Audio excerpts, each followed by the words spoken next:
Eagle 95.1, WUPN, Paradise, Sault Ste. Marie. It's time for The Game. Eagle 95.1 proudly brings you The Game, the Twin Sault's only regional and national sports show. For the next hour, we'll get an in-depth look at sports in the Eastern Upper Peninsula and Algoma region. The Game on Eagle 95.1.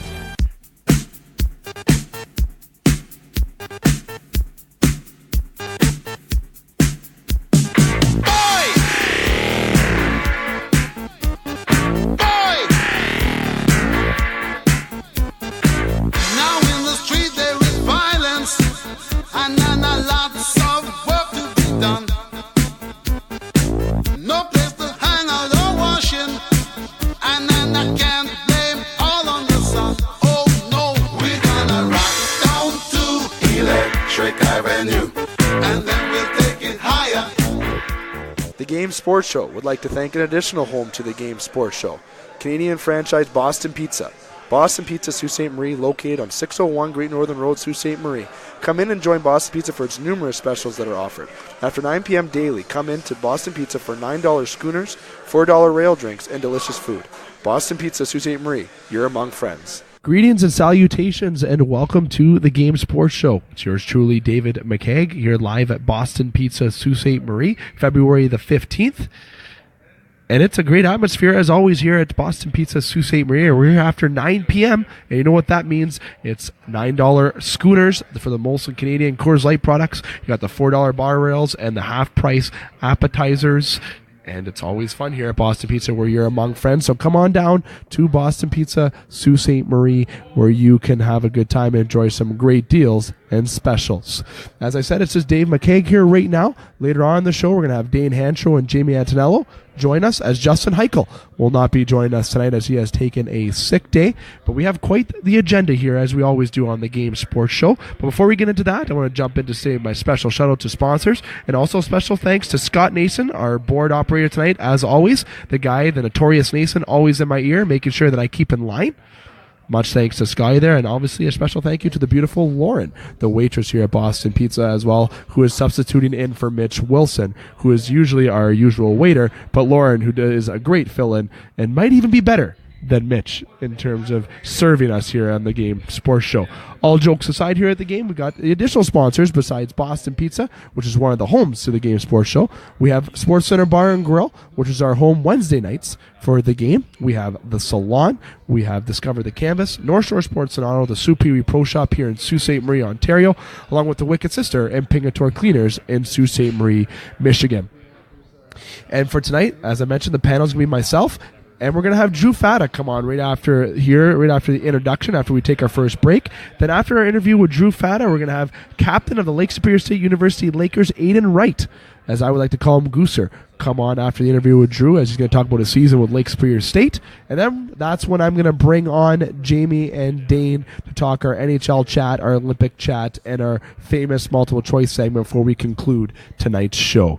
Here on the Game Sports Show, we've had quite the agenda change this year, and as you've heard on each show, you know, we always like to remind you where you can keep caught up on our website, on our Podbean page, or you can always keep track of us on Twitter. Just to give you guys a reminder out there, for the Game Sports Show, we're live Mondays from 6 to 7 on 95.1. Then we're recorded for the second hour from 7 till 8, then posted on our Podbean page, thegamesportshow.podbean.com.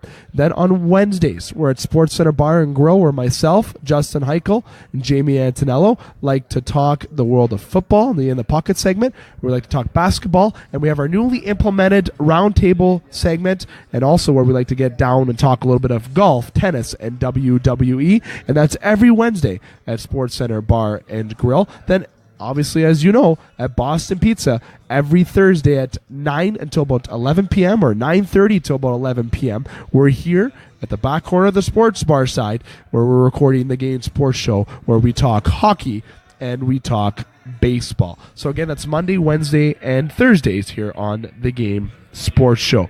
And we had our show Monday canceled at the Wicked Sister due to some extra commitments. So we actually recorded the game on Monday, which was actually our Sports Center edition of the game on Monday, and you can catch that on the YouTube channel of Scott Nason. and on the Podbean page, as I mentioned, thegamesportshow.podbean.com. You can also get that on my Twitter page at DavidJR McCaig or Scott Nason's Twitter handle as well. And just so everyone can keep track of everything that's going on for the Game Sports Show, as I said, we have a show every Monday from 6 to 8, then Wednesday from 9:30 until about 10:30, 11, then Thursdays here at Boston Pizza from 9:30 to about 11.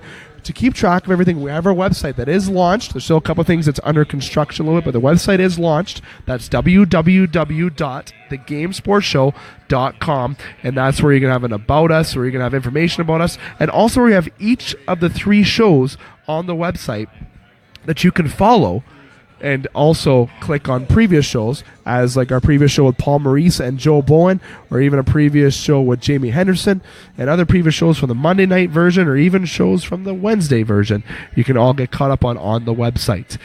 For the Podbean page, it'll also be loaded on the gamesportshow.podbean.com page as well, where you can catch all the sports shows, Butch Davis's sports shows, and also the recordings for Brimley Bay's basketball and Scott Nason's sport recordings out there as well.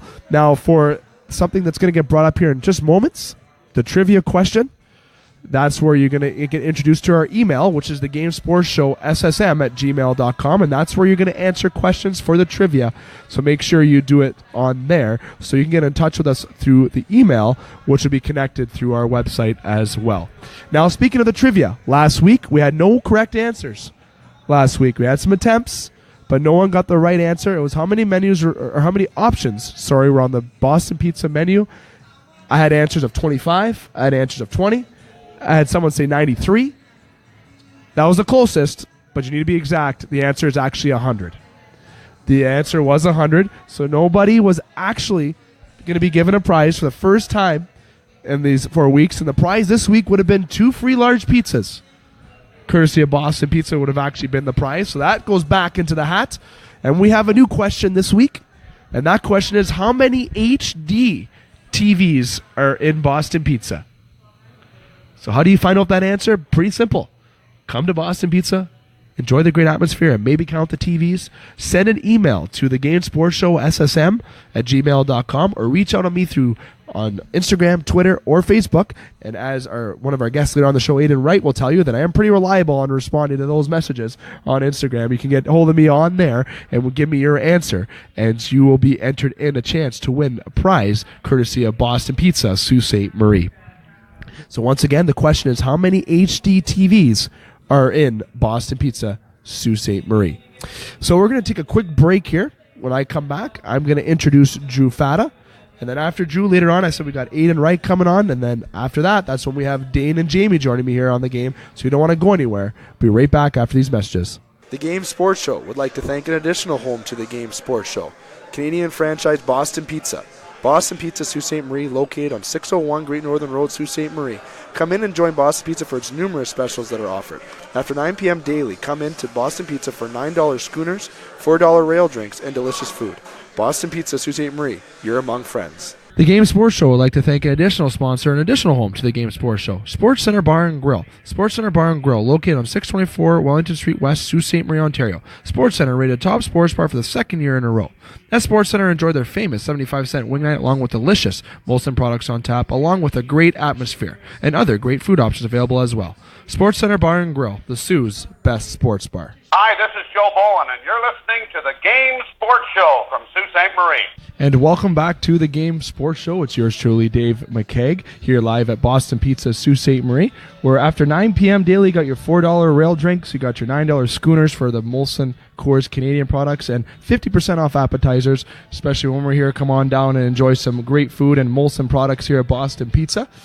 And speaking of great atmosphere, I'm in the presence of an individual who presents that fact, and that is Sioux native, former pro hockey player, current Superior Bakery owner, Drew Fata. Drew, how you doing, my friend? It's good. Thanks for having me. I think you'd like that introduction, eh? Was that decent? That pumped my ego. Pumped it up. It was almost like an NHL entrance. Well, no, Drew, I appreciate you stopping by and taking the time to come on by here to Boston Pizza, where you get to talk on the game for the first time.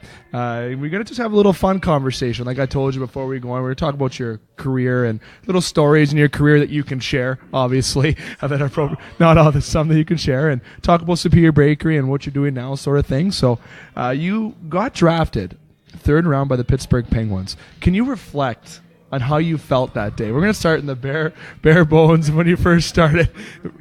Right from the beginning. How did you feel that time you got that call or you saw it on TV, either which, about when you got drafted? Oh, man, that was crazy. We were in Florida for that year. I had everybody down with me. I had aunts, uncles, cousins, only because it was in Florida and people wanted to go to Florida, and it was during the summertime and stuff. But I remember sitting there, and I got the call, and you had to go down and get the jersey, and you handshake people, and you literally, my face was hurting by the time I was done, because all you did was just smile. You didn't say anything, you didn't talk to anybody, you just smiled the whole time. And then as you go through the process of meeting the organization and talking to certain people, you did these weird little intros with let me introduce your mother, your father, your sister, and stuff like that. And obviously 3 years before that, and Rico already made his name, and he was a first rounder, and he's already played probably 200 and some games before I even got drafted and stuff. So it was an easier introduction. But the thing that I would take away from it the most was as soon as I heard my name, I was excited, but then worried, be like, I need to get to the gym, or I need to work out or something. It's just I need to do something to separate, because you want it to be something. You want you heard your name, you're like, this is awesome. But it will go down as as I get older and certain things change, it'll go down as one of the better things that happened in my life.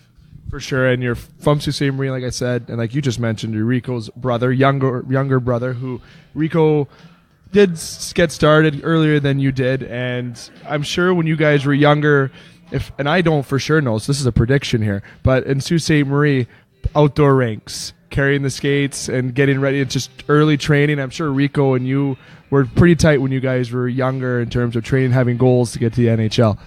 It's funny because he's known as a goal scoring forward, and then I played as a hard nosed knuckle dragging D-man. And the only reason I became that person is because he's 3 years older than I am. So when we were playing on our outdoor rink, my father provided for us, which was, I guess you were an outdoor rink when it's 100 feet by 80. It's pretty big.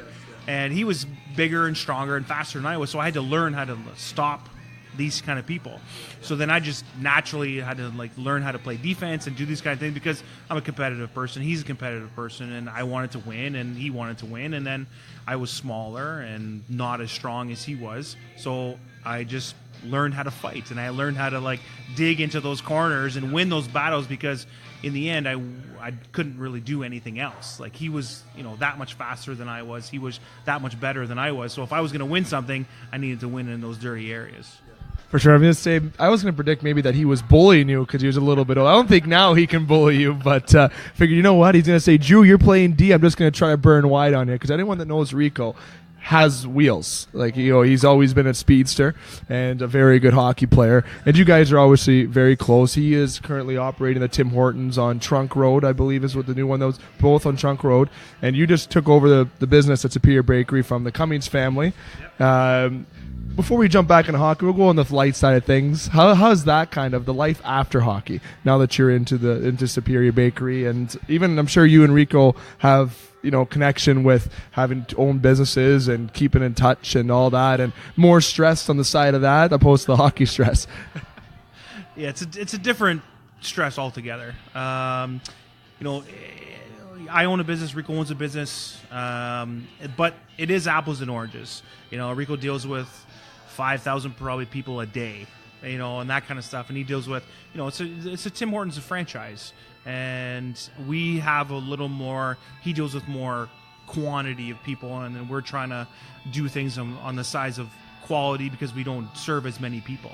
So it is the same, but it's not the same. But it's easy to bounce each other. It's funny, when we get together, we probably spend the first hour and a half talking to each other about complaining about other people. And then people come in, and then that's it. And then we have a laugh, and then have a couple drinks, and then then we get into like the nitty gritty of stuff. Of like if this happened, what would you do? And like he'd be like, "Oh, this is what I did," and then vice versa, "This is what I did," and stuff. But for the most part, we spend our time together complaining about either customers or employees.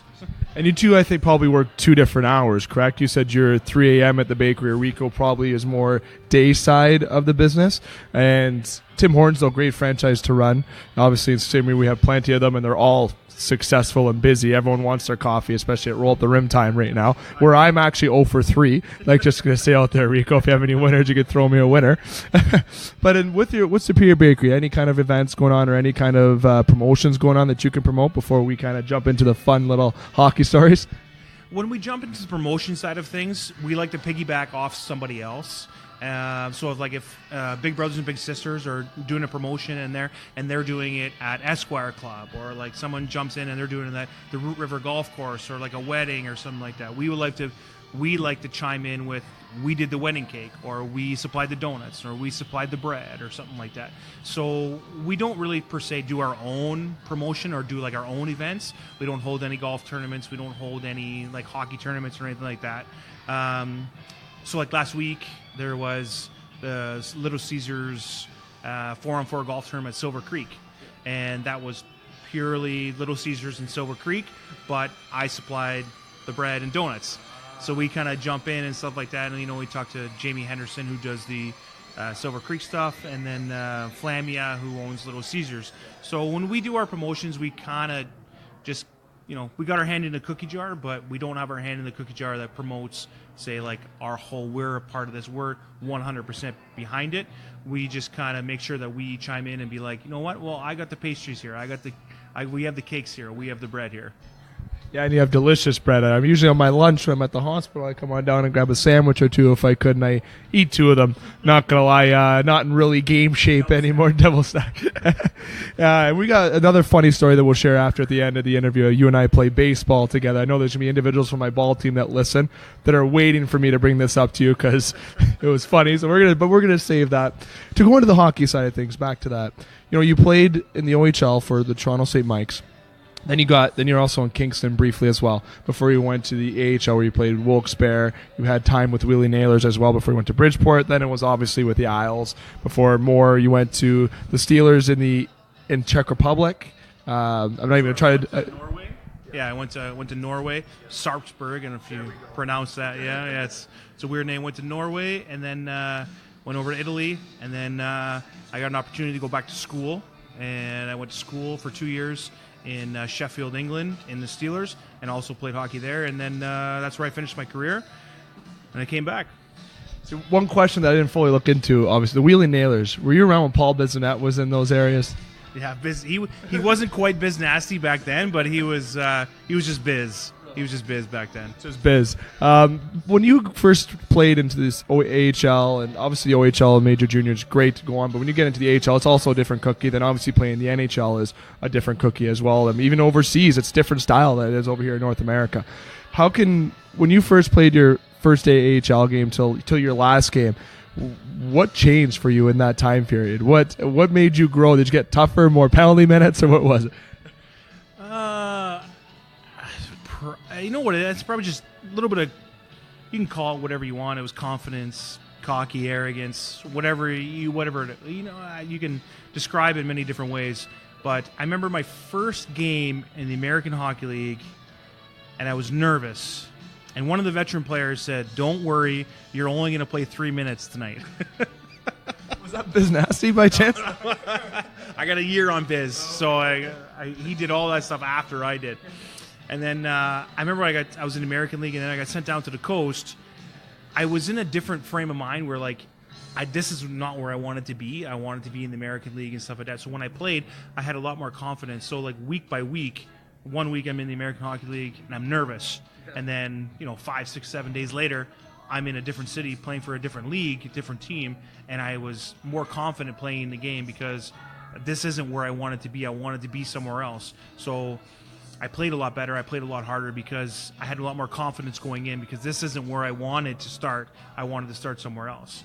And my East Coast days compared to my American Hockey League days, and then the brief stint in the NHL and then overseas, like it's a crazy mindset where you change, and I don't think the show's long enough to really go into detail about all that stuff, but maturity and age, and then, versus are you single, are you married, are you dating somebody, like there's so many different factors that play into certain things of like mindset of like how calm you are, how nervous you are.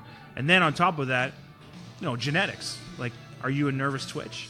You know what I mean? Like, or do you get into those kind of things? Do you, are you nervous to begin with? Or are you just a calm, lazy person? Like, it's nuts, the things that can change week by week, day by day. I'm sure when you grew over time with your playing with different teams, and I'm sure you ran into rookies that were in the same boat that when you were for the first game. What was your advice to them? Was that the same advice? You only play in 3 minutes, chum, or did you say, or were you a bit more Sault Ste. Marie like and trying to be more elaborative? I tell them exactly the same thing that I would tell I'm like.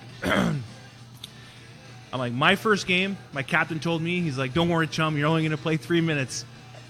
Because you can see the kid, you can see the look on a kid's face, and you can sit there and be like, man, this kid's nervous, or like, it's not even warm-ups, and he's already sweating, tying his skates, like that kind of stuff. And then you make a joke about it, and then it's, you have that lightheartedness that kind of chimes in, and people kind of like relax.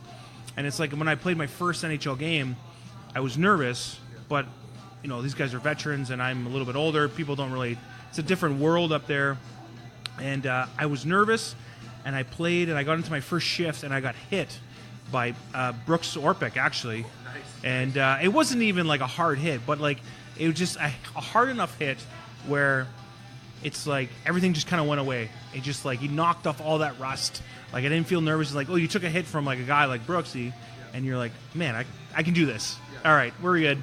All right, I'm good. We can do this. It's getting that. A lot of people have said that it's getting that first shift out of the way. And some things that I've heard, and you can attest to this, is after you get that first shift under your belt, it's almost like it's just another game. Yeah, now if you're NHL, AHL, sure, you're in a different league. But you know what? After you get that first shift, you're still playing the game that you love, or hopefully that you love, and that you're getting paid to do. And after your first shift, did you feel that? Did you feel like, you know what? I know you felt it after the hit, especially you just said with Brooks Orpik, but that first shift, did that help at all? Or did it take until that first hit? I was nervous going up into it. It was just like a ball of emotion. I was on the road. We were in Providence, Rhode Island, and I got called up before warm-ups, pack up my bag, get into a cab, go to the airport, fly to Washington, and I played the next night. And it was just kind of like you had like this 36-hour window where you didn't really do much except think about, and you're by yourself the whole time. So you're thinking about those things that are like, oh my God, what's going to happen? You have no idea. And then I'm sitting there on the bench having a coffee before everybody else showed up because they were in like Tampa Bay or something like that coming in. So I didn't see anybody. I didn't see anybody from the team. I have no idea. I'm there by myself. I'm getting text messages from like, random people being like, be here at certain times. And, my gear got there. you're just kind of, so I'm just grab a coffee. I'm sitting on the bench. Teddy Nolan comes walking through, and as the team goes in, and he's like, oh, hey, Drew, how are you?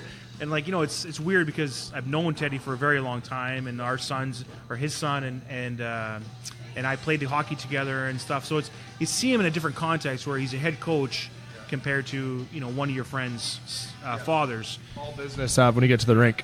So then you're trying to be professional, and he's knowing that I'm nervous as hell, and you're sitting there and you're like, okay, but he was very calm, and he's like, talk to me about normal stuff, and we talked about Sault Ste. Marie, and we talked about the Indian Reserve, and we talked about how people get certain taxes breaks and stuff like that. I had no idea what was going on. I'm just nodding my head. Yeah, okay. And then he's like, okay, I'm going to leave you with 3 things. He's like, there's 3 things I want you to do today. Like, 1, I want you to work hard. 2, I want you to have fun. And 3, whenever Alex Ovechkin's on the ice, I want you to get the fuck off. Oh, sorry. That's allowed. You're allowed to. And that's fine. That's good. If you did exact quotes, and that's the way it is. And with Teddy, did you ask him, hey, can I play some power play tonight? Did you even bother asking? Can I get a little peeper time or a little PK time out there or what? At that point, I don't think I played PK or PP for about 4 or 5 years. So I was like, I'm just going to keep my mouth shut here and not say anything. I like that Ovechkin. So playing against Ovechkin, How did that feel? Did you have ice time against him? Did Teddy throw you on the ice? You did? Okay. Because we were on the road, we were in Washington, and so they got last matchup and stuff like that. So they see me going on the ice, they're like, "Oh, I'm gonna put my top line against those guys." And it was a semi-icing play, and I went into the corner.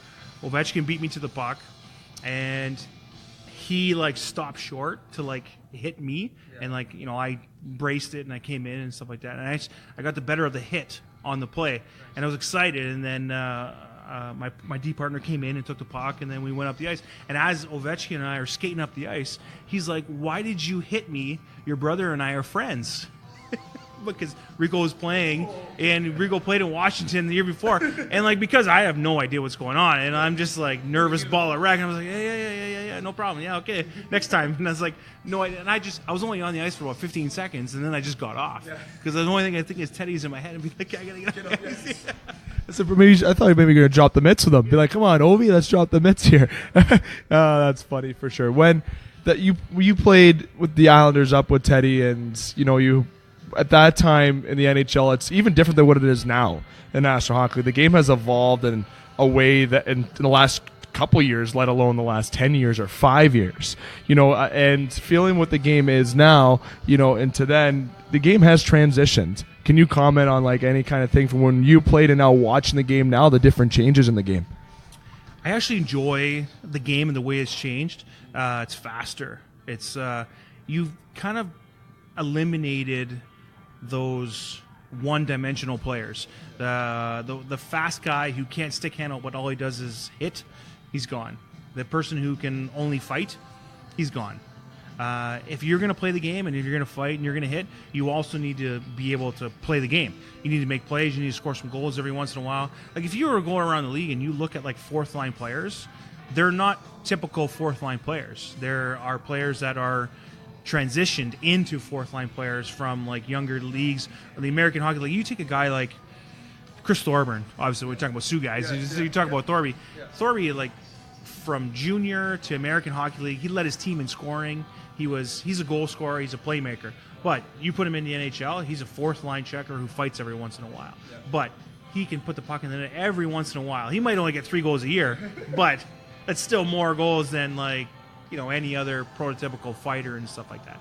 So honestly, if I was, say, 5 or 10 years younger, going into this transition, the way the hockey is now, I would have enjoyed it because I like to skate, I like to play, I wanted to play hard, and you always think that you're better than you were. So I was the best, and I should have been on a PP, and I should have been this and stuff like that.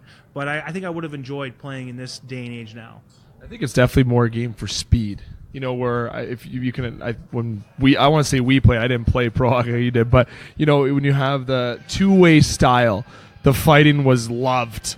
You get hit, and you don't like to hit, you're dropping the mitts. Or even if you're a top goal scorer, you see one of your other fellow stars get hit, you might have to drop the mitts. That's how it used to be. But now it's nope. You rarely see fighting nowadays, very rarely, which I understand because of I get the concussion side of things, but I wish it would still be more of it because it's so exciting to see, right? But now you see more of the finesse side. Look at McDavid, for example. There's a guy who I think arguably is the fastest guy to ever wear skates. Right now, I would say he's up there.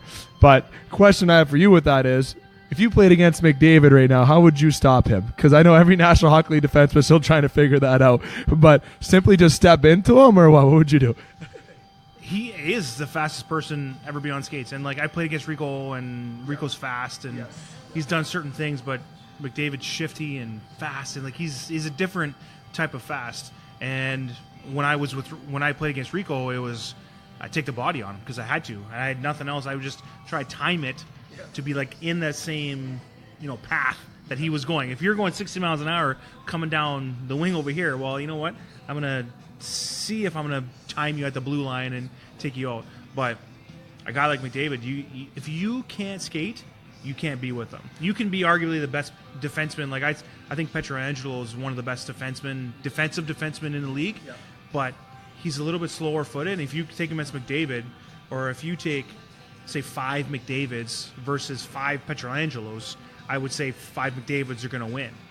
Yeah. But if you take 5 Drew Doughties versus 5 McDavids, the Dowdies will probably win because they're a better skater than Pietrangelo. But, Pietrangelo might be a better defensive defenseman than Doughty, but Doughty's got better feet. So he'll be able to stop McDavid versus somebody else.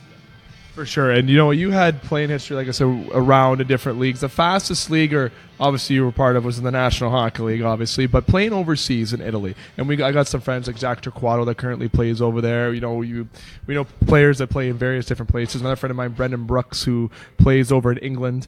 Playing overseas compared to we won't jump into the National Hockey League. I believe the NHL is still the best league going. But in terms of the AHL, in terms of playing in Europe, were there similarities? I know the game's different overseas in North America, but a lot of people have said the AHL and overseas in Europe, it's either the AHL has a lot of fighters or you have a lot of wannabe goal scorers out there. So two different sides of the spectrum. Where in England, I've heard it's just that there's not much hands-on fighting, but it's all speed. So a lot of people have compared the AHL to England. And now I haven't really dissected a full England game or an Italy game or overseas games, obviously. But was there a lot of difference at your time or a lot of similarities at your time? There's a difference between every single league. When I first went overseas, I went from the American Hockey League to Finland.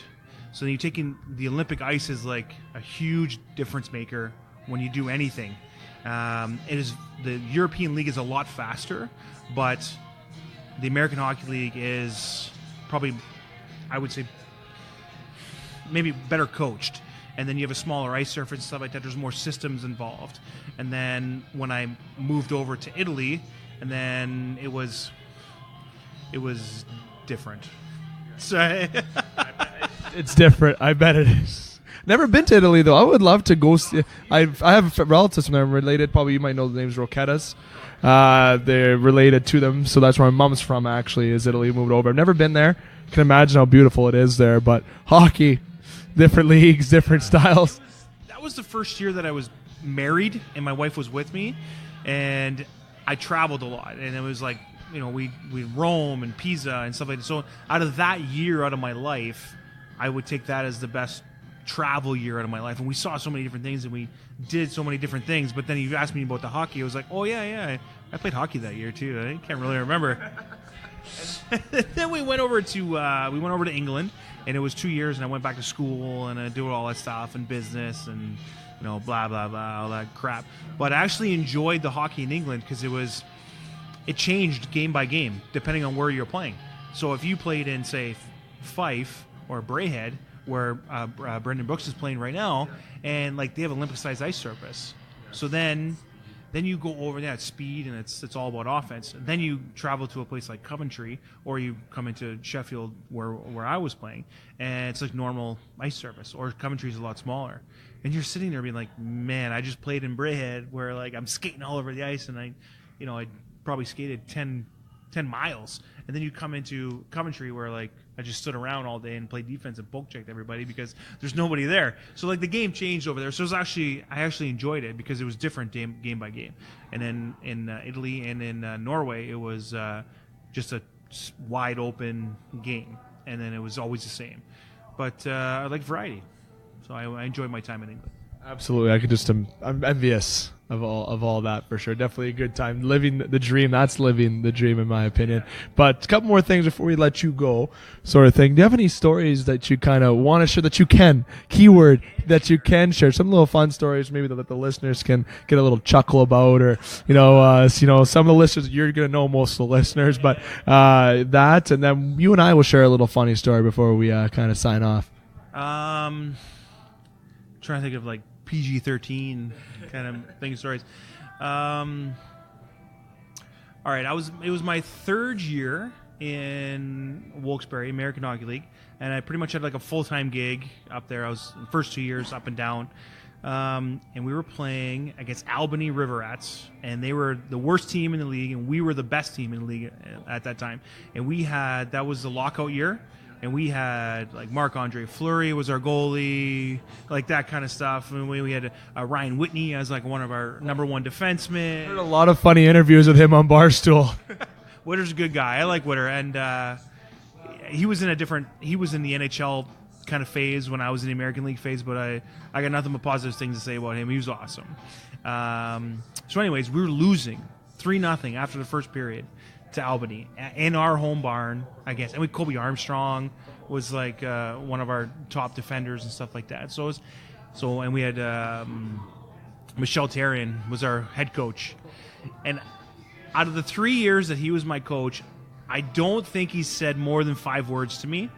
I didn't even think he liked me. I have no idea. Like, he was so hard to read. And even if he liked somebody, like, you didn't know that he liked this person. So he came in and he started ripping on all the goalies were on the dressing room. The goalies sit on one side, and then all the defensemen ordered out the corner, and then all the forwards finish out the rest of the dressing room. So he goes into the goalies, and Danny Sabrin was our backup goalie, and he's like, Sabu, and he said something in French because he was French, and then he said something in French to Fleury, and we knew it was bad. Just, you could see the steam kind of his nostrils, and then he went into our defensive core as he came along, and he was like, Alain Nazardine. He's like, you're my captain. He's said also something else in French, and we're sitting there being like, I have no idea. And I'm the last guy, and I'm the last defenseman between the barrier of like the defense and forwards. I'm the one sitting over there. And he gets into Ryan Whitney, and he says something, and it's just like, he's like, you're terrible, and you're not moving the puck, and he's like, you're fucking brutal. And then he gets into, Ross Lupischuk, who played a few games in the show, a great guy. And he's like, Ross Lupischuk, he's like, I should call you Ross, lose the puck. And I'm sitting there being like, don't say anything to me. Like, just don't even, I played 2 minutes, I had 3 shifts, like, just don't even, like, I don't even want, like, I'm just sitting here dreading, like, the whole time he's gonna, and he's just like, he finally gets into me, and he's like, Fata, I don't give a fuck about you. Then he goes on, and he starts going on, and it was just like, and it was done, and I was sitting there looking at people, I'm like, oh, I got off easy. It's like, those 2 minutes paid off. Oh, that's fun. See, that's the good stuff. Couldn't see Michel Therrien being that type of guy. He doesn't seem so serious in business, but when he gets to the locker room, I guess he just erupted that game. Last place team, I guess it kind of makes a little bit. You came back and won the game. I didn't touch the ice the rest of the game. I didn't play a single shift, but we won that game. Oh, that's funny stuff. Dave McCaig here along Drew Fata. Drew, we're going to share a funny story before we let you go. Like I said, our little interview here was going to be a little bit of your background, a more fun chat, as I hope you enjoyed it. But we have a funny thing to bring up. That's not hockey related. Okay, it's baseball related between us two. And I know there's going to be individuals from your ball team and my ball team that are going to be watching this. And I'm going to let you kind of say your side of the story. I'll start off by saying we play in a hardball league here in Sault Ste. Marie. Actual fast pitch, like actual baseball. When you see the Blue Jays play, now we're not the Blue Jays, mind you, but and yours truly, Dave here, plays a second baseman, a mediocre one at best as well. And I saw my friend Ryan McDonald goes up to the plate, and I asked Andre because we're going to do a pitching change, and I said, "Can I please have him for one pitch?" He said, "Of course, yeah. I don't need to ask. Of course, one batter, no problem." So I went up against McDonald. First pitch sailed into the fences, and Inch is laughing at third base. Everyone's laughing. I'm like, okay, yeah, only one batter. The next pitch was another one into the fence. Then the next pitch, the third pitch, decides to hit McDonald right in the shoulders. Not even close to anything.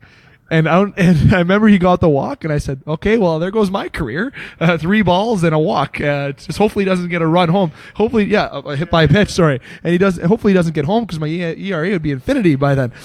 So I started walking off the mound, and the ump yells, "Where are you going?" I'm like, "What do you think? I'm done here. I'm done here." He says, "No, you got to get an out." And I think the game was close. I don't know I think it was a couple runs. I think you had more. Like, it wasn't close. It was a close game. And look who's coming up. Drew Fata's coming up. And I'm like, there's absolutely no way. I'll just walk the batters the rest of this game and get a mercy. Like, I don't even care. But then I'll let you tell the rest of the stories what happened from there. I saw the struggles, and it's all about fun. You guys are sitting there having a few beers in the locker room, like that kind of stuff. Like, everything's all about fun. So I just went to them, like, don't worry about it. We're not going to hold you accountable. We can let him, he doesn't have to finish off one out. He can take off and go off the mound so someone else come in. I remember threw one pitch at you, and that pitch went another sailor to the cage. And then that's when you said that, and I was like, you know what, that's great, because you, as a hitter, you want to hit. Okay, you want to play ball. Like, if you have me that wasn't even coming close to the strike zone, that's swing and put contact. Even if it's on the ground, who cares? You just want to swing the bat. You just want to have a good time with there. I did catch one of your line drives at second, though, and I will say that you do have a hard hit there in baseball. I know you also hit I think you hit a couple dingers this year, did you not? I had one, only one. The year before, I had two. I was excited, so I decreased. I try to recruit you to come play for the Renegades this year. I know you sponsor. I know. But that I'm gonna. My Andre looked up that rule after and said that was no such rule that you need one out. But I'm glad that I was able to get out. Same umpires are all the same. They just refs in hockey and umpires in baseball, the same thing. No, they're the best at their position. Oh, I was literally rattled, and I'll never pitch again probably in my life. That ended my brief yet awful, shitty pitching career. Yeah, but Drew, I wanted to say thank you for coming on by. Hope you had fun. Would like to have you on again sometime soon just to talk basic hockey. But my bonus question is I ask my guests all the time before I let you go. Stanley Cup favorite this year. There's your little trick question for you before I officially let you go. Wow. You gotta go Pittsburgh again. You know what I mean? They've been there before. They know what's going on.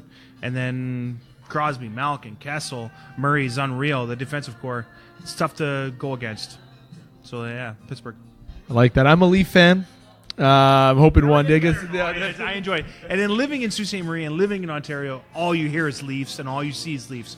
And they are getting better and they are fun to watch. And then once that D core kind of like matures, like if Morgan Riley's unreal right now. Once Gardner like really learns how to play defense, and then with Matthews, Marner, and then Marlowe teaching those guys how to like really be professionals. Yeah, it's gonna be fun to watch the next couple of years. I think even though Pittsburgh's kind of on the back nine right now, don't underestimate them. There might be a matchup, Tampa and Pittsburgh, first round. If Pittsburgh gets a wild card, if Tampa finishes first, or if Boston. I wouldn't want to play Pittsburgh in the first round. That's an absolute disaster if that happens to anybody. Just the way the playoffs are set up right now, it's just like anybody can really win. And like if you take even like 4 or 5 years ago when LA was winning there, like they squeaked into the playoffs at 8, and then all of a sudden they lost 3 playoff games like all year, and it was just like just one of those teams. So you don't know what's going to happen. Like what if LA gets hot and they come in, or Boston is hot right now and they're going to ride that streak, or like Tampa Bay's, like a very good team, and it's just like all of a sudden, like what about Vegas? Like who knows? Loving it, but people get drunk when they go to Vegas. Playoffs. That's what happens. Maybe that's the whole side for it. They have the best home record because everybody gets drunk when they go to Vegas. It'd be definitely interesting to see if Vegas does get deep in the playoffs or win the playoffs, if they ever change that expansion format, because there's going to be a lot of teams wondering how the heck that happened. They have a lot of second, third liners on the team. They have Neil as a first line guy, I think, in my opinion, but they don't have many fourth line guys in their D core, and Sioux native Colin Miller's there having well. It's just solid all the way through, and then they just got a good coach, and they got great goaltending, and I think the GM there, whatever his name is, but he just did the right thing. He's like all D. He's like he just picked all defense. A lot of draft picks. People forgetting he traded for a lot of picks. That guy, if he wants to go into the trade deadline, can make a mammoth of a move if he wants. Like literally a mammoth of a move if he wanted to. But he probably won't. But I'm just saying, it's good plus for that. And you say Pittsburgh, I like that. I kind of don't want to be biased and say Leafs, but I got to keep positive with my Leafs saying that this would be the year. But I'm definitely, as a betting man, like where Nashville's heading. I feel like they're going to get hot again. If they pick up Rick Nash, and then someone at the deadline's what, the 22nd or something like 26th, yeah. 26th. That makes a huge difference, because of what if Nash goes to like Pittsburgh, or Shattenkirk all of a sudden takes off and goes to like Nashville, or he goes to Pittsburgh, or he goes to Tampa Bay. That's a huge difference. Shattenkirk's unbelievable, and if Nash lights up, and like, man, those are 1 or 2 players that can like literally change a whole game. For sure, definitely change, and it's going to be an interesting deadline. I think it's going to be a busy deadline in the National Hockey League for sure. So, Drew, I'll let you go officially. Thanks for coming on by, and we'll have you on again, my friend. It was absolutely my pleasure. Thank you. For sure. And we're going to take a quick break here and hear from our sponsors. When we come back, we're going to hear from the captain of Lake Superior State Lakers, someone who is still playing the game and probably has some stories. Someone who has stories. Aiden Wright, Gooser, will be coming by here at Boston Pizza on the Game Sports Show. Don't go away. The Game Sports Show would like to thank an additional home to the Game Sports Show, Canadian franchise Boston Pizza. Boston Pizza, Sault Ste. Marie, located on 601 Great Northern Road, Sault Ste. Marie. Come in and join Boston Pizza for its numerous specials that are offered. After 9 p.m. daily, come in to Boston Pizza for $9 schooners, $4 rail drinks, and delicious food. Boston Pizza, Sault Ste. Marie, you're among friends. The Game Sports Show would like to thank a list of additional sponsors. North Shore Sports and Auto, new location located on 647 McDonald Avenue, Sault Ste. Marie. A family-owned and operated business with doing business in Sault Ste. Marie for over 10 years. Loads of products available for your enjoyment for all seasons. North Shore Sports and Auto, we understand the importance of quality service and products, and we work hard to ensure that all customers have a positive experience before and after each and every sale. North Shore Sports and Auto, meeting all of your new and pre-owned equipment needs. Special thanks to Salon. The Salon, located on 589 2nd Line East, Sault Ste. Marie, Ontario. Owned and operated by Mike Cuglietta. Book your appointment today at 705-941-9191 or via online at https://thesalonsoo.as.me-. The Salon, making the Soo beautiful, one haircut at a time. As well as a shout out to the Superior Pro Shop. The Superior Pro Shop, located inside the Community First Credit Union Superior Arena on 285 Northern Avenue East, Sault Ste. Marie, Ontario. Owned and operated by Jeremy Paquin and ran by Larry Monroe. Superior Pro Shop, for over 40 years, meet all of your skate sharpening, skate repair, and hockey needs. Also to Discover the Canvas. Discover the Canvas, located on 317 Wellington Street West, Sault Ste. Marie, Ontario. A beautiful, new renovated building owned and operated by expert artist and Sioux native Katrina Thibodeau. Katrina taking her talents of the ink in Sault Ste. Marie and truly creating the best and most realistic art locally. Call Katrina today at 705-450-8099 or email her at discoverthecanvas@gmail.com to book your tattoo or consultation today. Welcome back to the Game Sports Show. It's yours truly, David McCaig.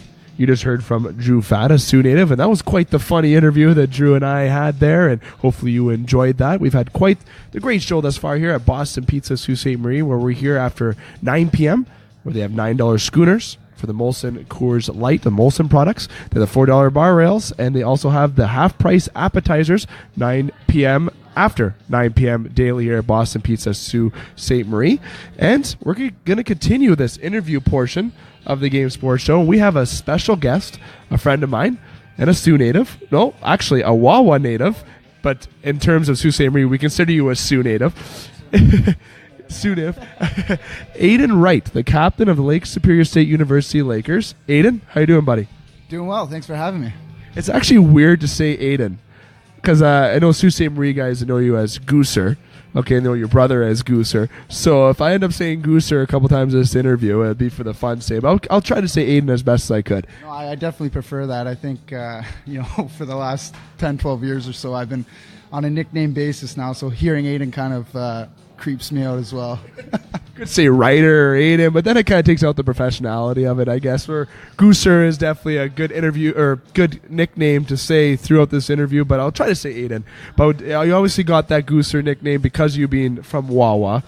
You moved obviously to the Sioux. You played hockey here in Sault Ste. Marie, played with the North Stars, where you met one of our good friends, Josh Cherasolo, which I know we're going to say a little couple things about Cherasolo at the conclusion of our interview here. So, but we're going to jump right into the meat and potatoes of what you're doing currently. You're the captain of Lake Superior State University Lakers, which was actually announced on the Game Sports Show first.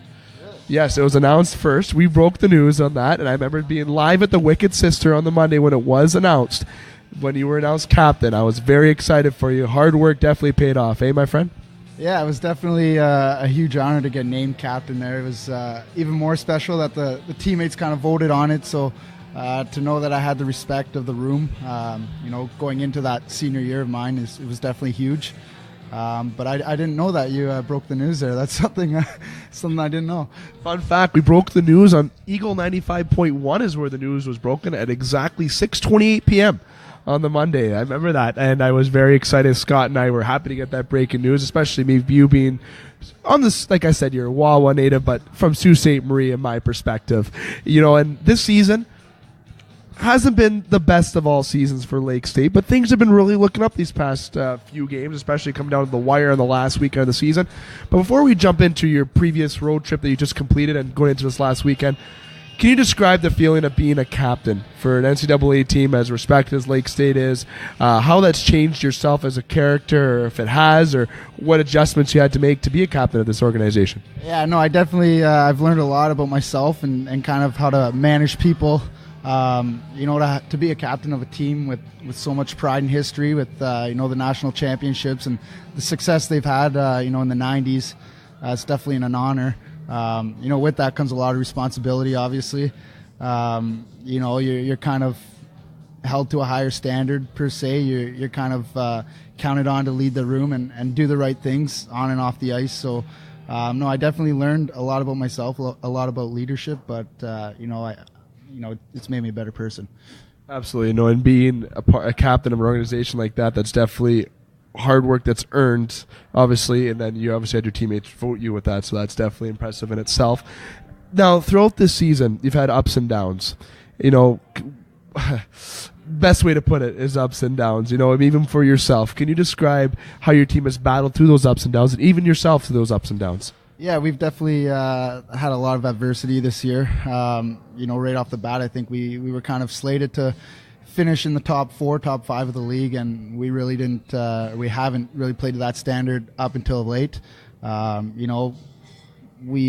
played Bowling Green there on the 27th of January, and things weren't looking too good for us. So we made a goal in the room to go 4-2 in the last 6 games to kind of give ourselves a fighting shot for playoffs. And it started off well. We're 4-0 in those first 4 games, so hopefully we can continue it on. But there's obviously a lot of up and downs during a season, but it's kind of how you battle through them. And I'm really proud of the group that we have in the room for the way we've kind of dealt with the adversity. We've ran into a lot of injuries, a lot of things off the ice that a lot of teams don't go through. So I'm proud of the group, and hopefully we can squeeze our way into the playoffs here. Absolutely. You guys just finished off a road trip, a very successful road trip. You guys you were gone for over a week at the road trip. I believe it was 11 days you were gone for, and it was successful. Like I said, you guys won each game. Close games. 2-0 and 2-0 against Bemidji State. I still can't pronounce Bemidji State. Bemidji State. See, I'm not great at pronouncing names, but this one, Alaska Anchorage, definitely a name that I can pronounce. With a 3-2 win in overtime, then a 2-1 victory. In the previous games before that, you had Bowling Green. We lost 5-3 and 3-2. Then Northern Michigan, 3-2 losses. You had lost 4 in a row. Battled back to win 4 in a row. Now the team that you're playing this upcoming week. Is it this upcoming week? It is next weekend. So, yes, the 23rd and the 24th. You're at Ferris State. On the road. Obviously, you guys had success on the road this previous road trip. But Ferris State, it's between you two to get into the playoffs. They go by a 3-point system, you were saying, for the standings. And Ferris State and you. Ferris State plays Minnesota, one of the top 5 teams in the country. Tough schedule for them. Going into next weekend, those are the games that are going to see if you guys are going to make the playoffs or not make the playoffs. Is that fair enough to say? No, that's absolutely fair to say. It seems like every year it comes down to these last 2 games, and typically for scheduling purposes or whatever, we always play Ferris State the last 2 games. So, you could almost count on it every year, circle those last 2 games on the calendar of they're going to be a war, and I don't expect anything less this time around. For sure. And you know what? The big weekend for sure then. And not saying that Ferris State, because anything can happen in the game of hockey, but going against Minnesota, going into those last 2 games, those would be the games that are going to really solidify who gets into the playoffs. And you guys have really battled back. You guys, like you said, you guys are ranked to be a playoff team, fell out of that picture, but now you're showing that, this team is coming together late. And sometimes it's good to have those struggles throughout the year and battle at the end, because when you get into the playoffs, you're a more tight-knit group. You knew how it felt to lose, and going into the playoffs hot, you couldn't ask for that more. Like the way you guys are flying right now, it seems like all the positive throughout the Lake Superior State Laker hockey room. Yeah, no, that's we always talk about in the room. It's not how you start, it's how you finish. And obviously we would have liked to have a better start than we did, but hopefully we could keep this little run going for us, because we're learning a lot about our team there. We kind of struggled early on. We came we kind of had to band together as a team, and we're peaking at the right time. So hopefully these next 2 games here are wins for us. Absolutely, and we're definitely pulling for you over here on Sioux Ontario side. The Wawa side and in Sioux, Michigan as well. And I know Scott Nason, who is and the Eagle, who follows Lake State hockey very closely. We definitely wish you the best of luck for going into that last weekend. And if you, fans out there, Lake Superior State fans, student body, go on down to Ferris State and support Lake Superior State Lakers. They're on the road. Get all the support they can get. They get the energy. I love seeing a packed house, even if it's on the road. If you're going for your own team, if you're being a fan, if you're a player. It'd be great to see some of the fans come on down and support you guys at Ferris, eh? Yeah, no, that's always huge, especially in college hockey. Ferris State, too, it's a pretty small rink. I guess from the Sioux side, I guess it kind of compares to the Rhodes. Really small, and they pack that place. They jam-pack it, so it's always loud. Fans are always heckling the other team. As many fans as we get down there cheering for Lake State, it's better for us.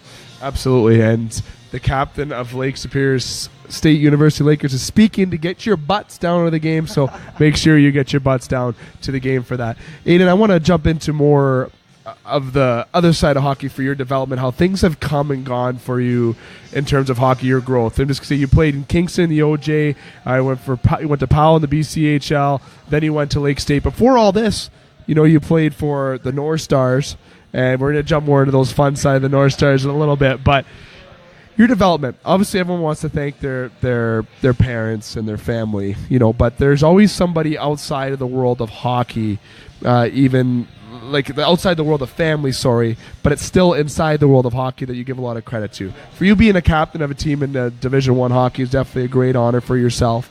What credit can you give to maybe certain veterans maybe that helped you grow along the way while you were growing at Lake State, or any certain individuals that you can really point out that helped you guide to become the player that you are? Yeah, I think it all stems back to my Pee Wee days. My first year in the Sioux, I had a great coach in Tony Budarak and Bruno Witt. They obviously know the game quite well. They've played at quite a high level, so they kind of set a foundation for me and made hockey enjoyable and something I wanted to pursue. So they're definitely up there. And then obviously as I aged and got to the North Stars, I just talked about Josh Cherisolo. He's just a model citizen, so he definitely helped me out too. And going into juniors, I had some captains and some older guys that I really looked up to. And then from there, you're always going to find that older guy on the team that you could relate to, and that kind of takes you under their wing. So over the years, I've had quite a few, but I think it all stems back to Tony Budarak and Bruno Witt. For sure, you always remember that person. And when you were at Lake State, speaking more of the Lake State side, was there the one veteran that stuck out to you in your freshman year or even your junior year that really kind of took you under his wing in terms of a teammate? Yeah, I had my D partner at the time was Eric Drapluk. He's a Florida native playing in the East Coast League right now. But we were paired together for I think a year and a half, almost 2 years. So he kind of grew me as a Division I player. He kind of went through the struggles with me at the start and kind of saw me grow as a player and as a person. So he was the one guy that I truly want to thank for his help along the way at this level. For sure. And now beyond this year, I believe this is your year that you graduate, right, from the fire science program. What are the goals beyond? Is there still hockey in sight for that? Or are you more so on the focus on the career path? Or what is the goals for Gooser? I guess ultimately I wanna use my degree. I think that's the whole reason why you go to school is to get that degree so you could use it. So as a fire science student, I'm looking to be a firefighter. Whether that happens, next year, 5 or 10 years down the road, I don't know. But that's ultimately what I want to do. In the meantime, if I could go play and the opportunity's right for where I'm at right now, then, I might consider and might take it. But, I'm not really sure. I'm just kind of, playing out this year and hoping to make playoffs, and then we'll go from there. Absolutely, definitely the playoffs, and hopefully even going far in the playoffs is a goal for yourself. Dave McCaig here alongside Aiden Wright. Sometimes I might call him Gooser in the interview because everyone loves that nickname, especially on our side of the border. So we'll jump into kind of the funny side of hockey. Share some little stories like I had Drew doing just previously. we'll start with Josh Girasolo. We'll start right off the hop here. It wouldn't be proper of us if we didn't bring up Girasolo in our setting. You had him with the North Stars. He was a mentor for yourself there. And there's a guy now who lives in London who's getting married this year. Much further along than me in that sort of particular circumstance. But Josh, describe him as a teammate, because believe it or not, I never had him as one. Really? Yeah, I know. Josh is, I would say he's the ultimate teammate. He was my captain at the time, so obviously he was in a leadership role, but he was just a great teammate. He was there for his teammates. He would stick up for us. He was that leeway between us and the coaches if things were sour. If we wanted something, he was that guy. So he was always good to be around. I sat beside him in the room, so I got some extra stories too. But yeah, I mean, he was awesome. Keeping it obviously locker room talk. That rule with locker room talk. But any stories you could share that you'd want to share, kind of in regards to what Girasolo did to you, or maybe influenced you, or maybe a certain speech that he said to you. Anything in regards to that? I don't. That was so long ago. I don't remember anything like specifically, but I do remember one time we were on a little bit of a skid. I think we lost 2 games, or we played bad, or something. I don't know. My call wasn't impressed either way, and it got to the papers. We had a little bit of coverage through Sioux Star at that time, and he had to call everyone individually because we didn't have text messages at the time, and I was freaking out. I was just the first year. It was like our first couple weeks on the road. And the one thing he told me, I was telling him I was freaking out. He said, "Don't read the papers, blah, blah, blah." And then I guess from there on, I kind of learned that you don't read the papers. It was all new to me that the coverage was there, but when he told me don't read the papers, it kind of stuck. And, still this day I don't do that. So that's about the only thing I could say on air, I guess. That's good. I kind of find that I could definitely see Josh saying that. Do not read the papers. It's no good. Definitely don't read the papers. Now, outside of the North Stars kind of things, any kind of things from coaches where they came to sit you down in terms of being in Kingston and Powell or Lake State, any kind of coaching advice that was given to you that kind of sticks in your mind, or player advice that was even given to you, or certain stories that you can share from those years as well. Kind of the floor is you when it comes to those kinds of questions there. I think for me, Powell River was it was my 20-year-old year in junior hockey. It was my first year away in the BCHL. We had a great coach there in Kent Lewis. I think he was there for 25 years, and his only piece of advice for us was play gritty and play greasy. And if we didn't, we would definitely feel for it the next practice. And I specifically remember we were on a road trip back then, or over there. We had to take ferries everywhere to leave the island. It was an island, and we got back from a 3-3 or a 3-5, and it was like 11 or 12 at night.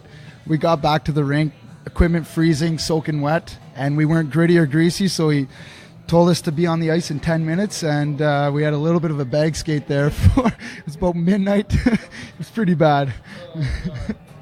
Does that happen at Lake State at all, or does that not happen at Lake State at all? Are we talking about the bag skates? The bag skates. We get, part of college hockey, I think, is conditioning, especially the hockey part of it. So, there's, it's a weekly grind, to say the least. No, for sure. And being involved with Lake State, you obviously have the conditioning coaches. You have a certain schedule and routine that you have to follow. And in terms of, everyone always kind of has the side, and I know I've kind of talked to some OHL players about this, and I'm talking to you, I'm going to bring up this topic too, but everyone has a choice if it's OHL or NCAA. Where both routes have trying to come more similar in terms of OHL is trying to be more educational path, and NCAA has always been that educational path. Or obviously you're a talent that definitely had OHL talent to go to. You played junior until you were 20, then you went right to the NCAA where you pursued your education, which is definitely the route that I feel is the best way to go.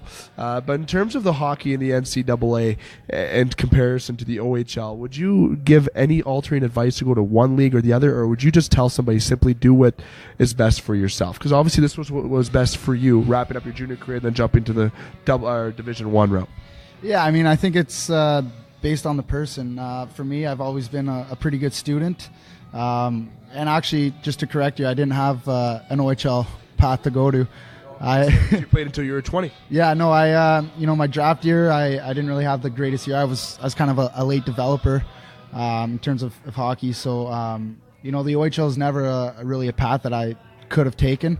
But even if it was, I think NCAA was always kind of in the back of my mind. It's two completely different leagues. I mean, obviously with the OHL and CHL, you have the pro-like schedule. You're playing 67, 68 games. And NCAA, it's more, weekends only. So I think it just depends on the person, what they want to do. Absolutely. You were undrafted. That's right. You played junior. Then you went to the NCAA route, which means that everyone gets upset when they don't get drafted, and they feel like that's the end be all. But it absolutely isn't. Look at all the undrafted individuals that went either the O route or the NCAA route, or that went to even play pro hockey. It's just simply never giving up. And you being a great student, which you always were, definitely was a cherry on the cake to go to Lake State. Yeah, I mean, I talk about this all the time. It's especially in the Soo here, growing up with the Greyhounds. If you don't get drafted there in your draft year, people feel like that's the end of the road. You're done, and that's absolutely not the case. There's so many avenues and so many different paths you could take to play, hockey, play pro hockey. And I think one guy we were talking about earlier, or two guys actually for that matter, is Colin Miller. Never drafted, and Brett Finley never drafted. And I mean, obviously Colin's having success with Las Vegas, and Brett's doing well in Stockton right now. So I mean, the draft is obviously nice to say you're drafted, but at the end of the day, it really means nothing. For sure, it doesn't. You just work hard, and it's exactly what Lane Burton said here, and Jamie Henderson said couple weeks ago here on the game, is that when you work hard, that's where you're going to find success. And that's how it is everywhere in life. If you want to be a hockey player, if you want to be a radio show host, or if you want to be a student, if you want to be a carpenter, or even if you want to be a great waitress like the one that we have here, Lauren, the beautiful Lauren, who does a great job. Mitch is not here, so Mitch, I'm not saying that you're not beautiful or not good at it, but Lauren is better, but we'll just keep that a secret. But end of the day, though, all seriousness, when you work hard, you do get success. And you yourself, being the captain of a team, you've been on your 4th year of Lake State, you must be proud of what you've accomplished thus far, and especially completing your education and pursuing your dream. You must be totally proud of what you've done so far. Yeah, and I think it's I never really realized it up until probably Christmas time, to be honest. I kind of realized that I only have a few more games or a few more years left max playing. So kind of looking back on everything to see where I came from. I remember, learning to play hockey in small town Wawa, Ontario. There's like 20 kids in the entire association out there. Back then you told me I'd be playing Division I hockey at the age of 25. I mean, I wouldn't have believed it, but like I said, it just kind of hit me probably in the last couple months that it's something to be proud of. Absolutely. And Dave McCaig here alongside Aiden Wright. Aiden, before I let you kind of go, I like asking two little bonus questions, especially some of my friend guests. Okay. A friend guest means somebody that I know outside of radio / hockey. So, and the reason why I kind of got to put you on the spot for one question, and then it's a fun NHL question. Okay. So the one put you on the spot question is, if I look through your phone or your iPod, what was the last song that you played? Ooh, that's trying to think. I usually listen to my music when I come home from school. Honestly, I think it was "Going to California" by Led Zeppelin. Oh, nice. There you go. So I take it you're a Led Zeppelin fan. I'm getting into the old stuff. I used to be really country, but I'm not liking the way country's going these days. So it's going a different direction, as they say. I can't say much more than that, but it's going a different direction for sure. Now the NHL question. I believe you're a Toronto Maple Leaf fan as well. Yes, okay. Absolutely. So obviously we're proud of what our team has been doing. I don't like to be biased, but I thought Toronto has a great chance of making the Stanley Cup Finals this year. But realistically, your top 5 power rankings this year, to date, your top 5 teams right now. The reason why I'm going to ask you your top 5 teams, because I won't make you biased if you're picking Toronto to win the Cup. Your top 5 NHL teams to date right now in your power rankings. That's putting me on the spot for sure. Yeah, that is. I mean, I don't get around to watching as much hockey as I can, but I try to follow the stats. I think got to put Toronto up there. I think Vegas has surprised a lot of people. Owen Miller in Las Vegas. Yeah, that's something I don't think anyone expected. I can't really count out Pittsburgh. They always seem to find a way to get the job done. And I'm never going to sleep on Sid. So he's another. There's another one. Winnipeg, obviously, is having great success this year. Is that 4? Yeah, 1 more. 5th one, eh? That's. Put your rate on the spot. Yeah. Wow. I'm trying to think who we have. San Jose, are they doing good? They usually do pretty good. So I think those 5 for sure. Those are your 5s, those are your peaks. I like that. I'm just happy you didn't say Tampa Bay because then you get Charasolo a little more confident. I doesn't want to hear that. But I think Kucherov and Stamkos have to slow down. I mean, they've been too good this year. So they've been way too good. That's unbelievable what they've been doing. So I mean, one would figure that they'd be slowing down at some point. So. I figured them. You have to figure that Boston might be slowing down as Toronto keeps getting hotter and hotter and hotter and hotter. Especially if Eddie Anderson making 54 saves the other game. Oh my God! Tuned in for that game. That was good start, good finish. So Kadri 3 goals. Yeah, that's something surprising is, I mean, this year I feel like it's more so than ever. There are 5-point nights going around. There's big 5-point nights, and Kadri and Marner right now. Yeah. Barzal reminds me of a mix between Pavel Datsyuk and Mark Savard. Yeah. That's my mix. His speed is just unbelievable, and playing with Johnny T probably doesn't hurt as much either. So, yeah, I mean, it's good. So those are your power rankings, and now we know what you listen to in your music. Yeah. So next time you come on, I might have a little entrance music for you, a little Led Zeppelin. Do a little. So, Aiden, I appreciate you stopping by here. Boston Pizza, Soo Ste. Marie on the Game Sports Show. Would definitely like to have you on again after your playoff run. Confidence there for you. Make sure the boys, when your playoff run is completed, definitely get you on the show to kind of wrap up your season. A little discussion if you'd like to come back on again, sir. Absolutely. I appreciate you having me on here. Absolutely. It took me long enough to get you on here. It took me an Instagram post. So when we come back, we're going to take a quick break. Dave McCaig here at Boston Pizza, Sault Ste. Marie. We're going to have Jamie Antonello come on, who's going to be taking place of Justin Heichel today, as Justin Heichel took a sick day. As an unpaid sick day, though, however.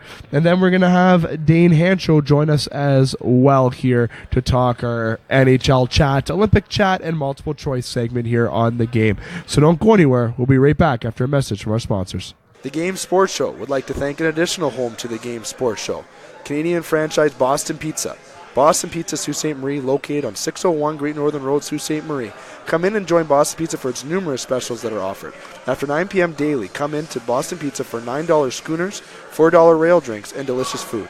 Boston Pizza, Sault Ste. Marie, you're among friends. Thank you for tuning in to the Game Sports Show, broadcasting Thursday nights from Boston Pizza in Sault Ste. Marie, Ontario, and online at thegamesportshow.podbean.com. I hope you're enjoying the broadcast. Now, if you want to hear more of the Twin Sault's only local, regional, and national talk show involving the world of sports, I encourage you to visit our website, thegamesportshow.com. There you can hear a couple other broadcasts of the Game Sports Show. Monday nights, we do the game from the Wicked Sister on Ashman Street in downtown Sioux, Michigan, 6 to 7 o'clock on the radio. WUPN, Eagle 95.1 locally or online at radioeaglesioux.com. Now, the full 2-hour show can be heard on the podcast page of the game at thegamesportshow.podbean.com, or you can go to our YouTube channel. Just look for Scott Nason in that one, as yours truly, along with Dave McCaig and our weekly contributors, Butch Davis from the Telegram News and Butch on Sports, along with EJ Russell on the Team Wireless Hot Seat. We focus on local, regional, and national sports, including high school basketball and hockey, junior hockey, Laker athletics, and the Detroit sports scene. And Mr. Electric Avenue Dave McCaig also broadcasts a show on Wednesday night from Sports Center Bar and Grill in Sioux, Ontario, along with his regular contributors Jamie Antonello, Justin Heichel, and Dane Hancherow. They focus on football with their In the Pocket segment, talking about the NFL along with basketball and the NBA and other sports, including tennis, golf, soccer, and the WWE. Once again, you can hear all three versions of the game at our website, thegamesportshow.com, or our podcast page, thegamesportshow.podbean.com. You can also find us on YouTube. Just look for the Scott Nason channel.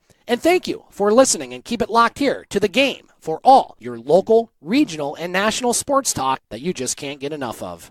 Get wicked at the Wicked Sister. You'll find the best tasting food for the whole family. Start off with some appetizers like the crab dip, served with warm naan bread strips and soft pretzel bites, or their antibiotic and hormone-free boneless chicken wings with 5 choices of sauces. Entrees include the barbecue pulled pork sandwich, the #1 selling drunken cow burger, or Philly cheesesteaks, and they're on special all day Thursdays. The Wicked Sister also offers a gluten-free menu and catering. Bring the whole family. The Wicked Sister, downtown Ashman Street, open 7 days a week. Hi, this is Paul Maurice from the Winnipeg Jets, and you're listening to The Game Sports Show.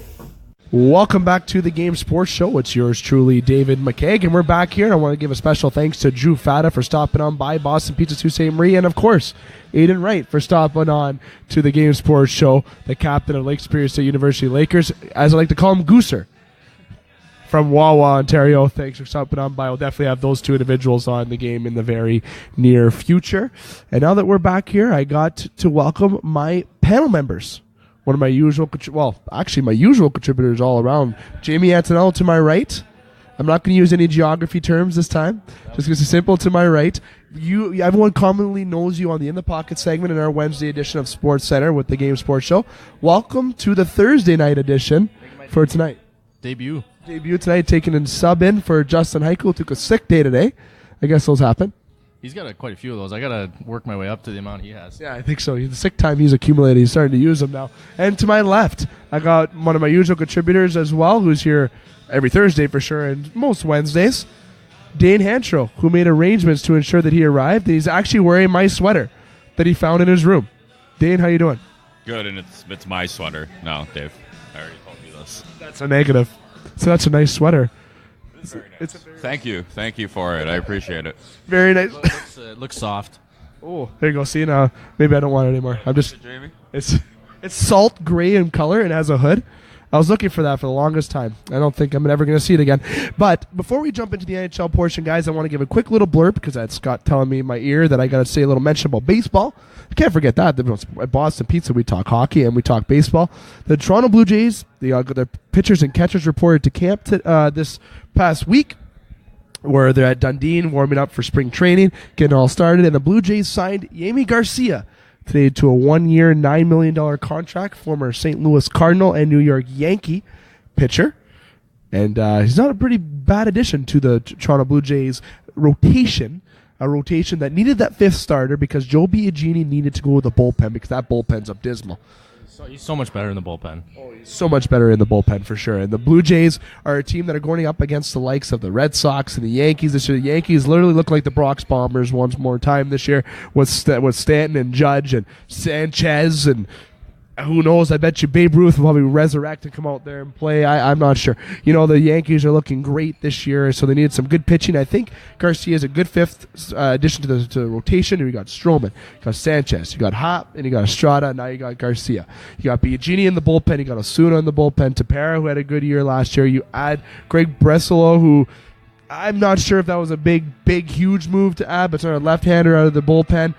It's a great addition in terms of that. I still think that they're one guy away or two from the bullpen to kind of really push.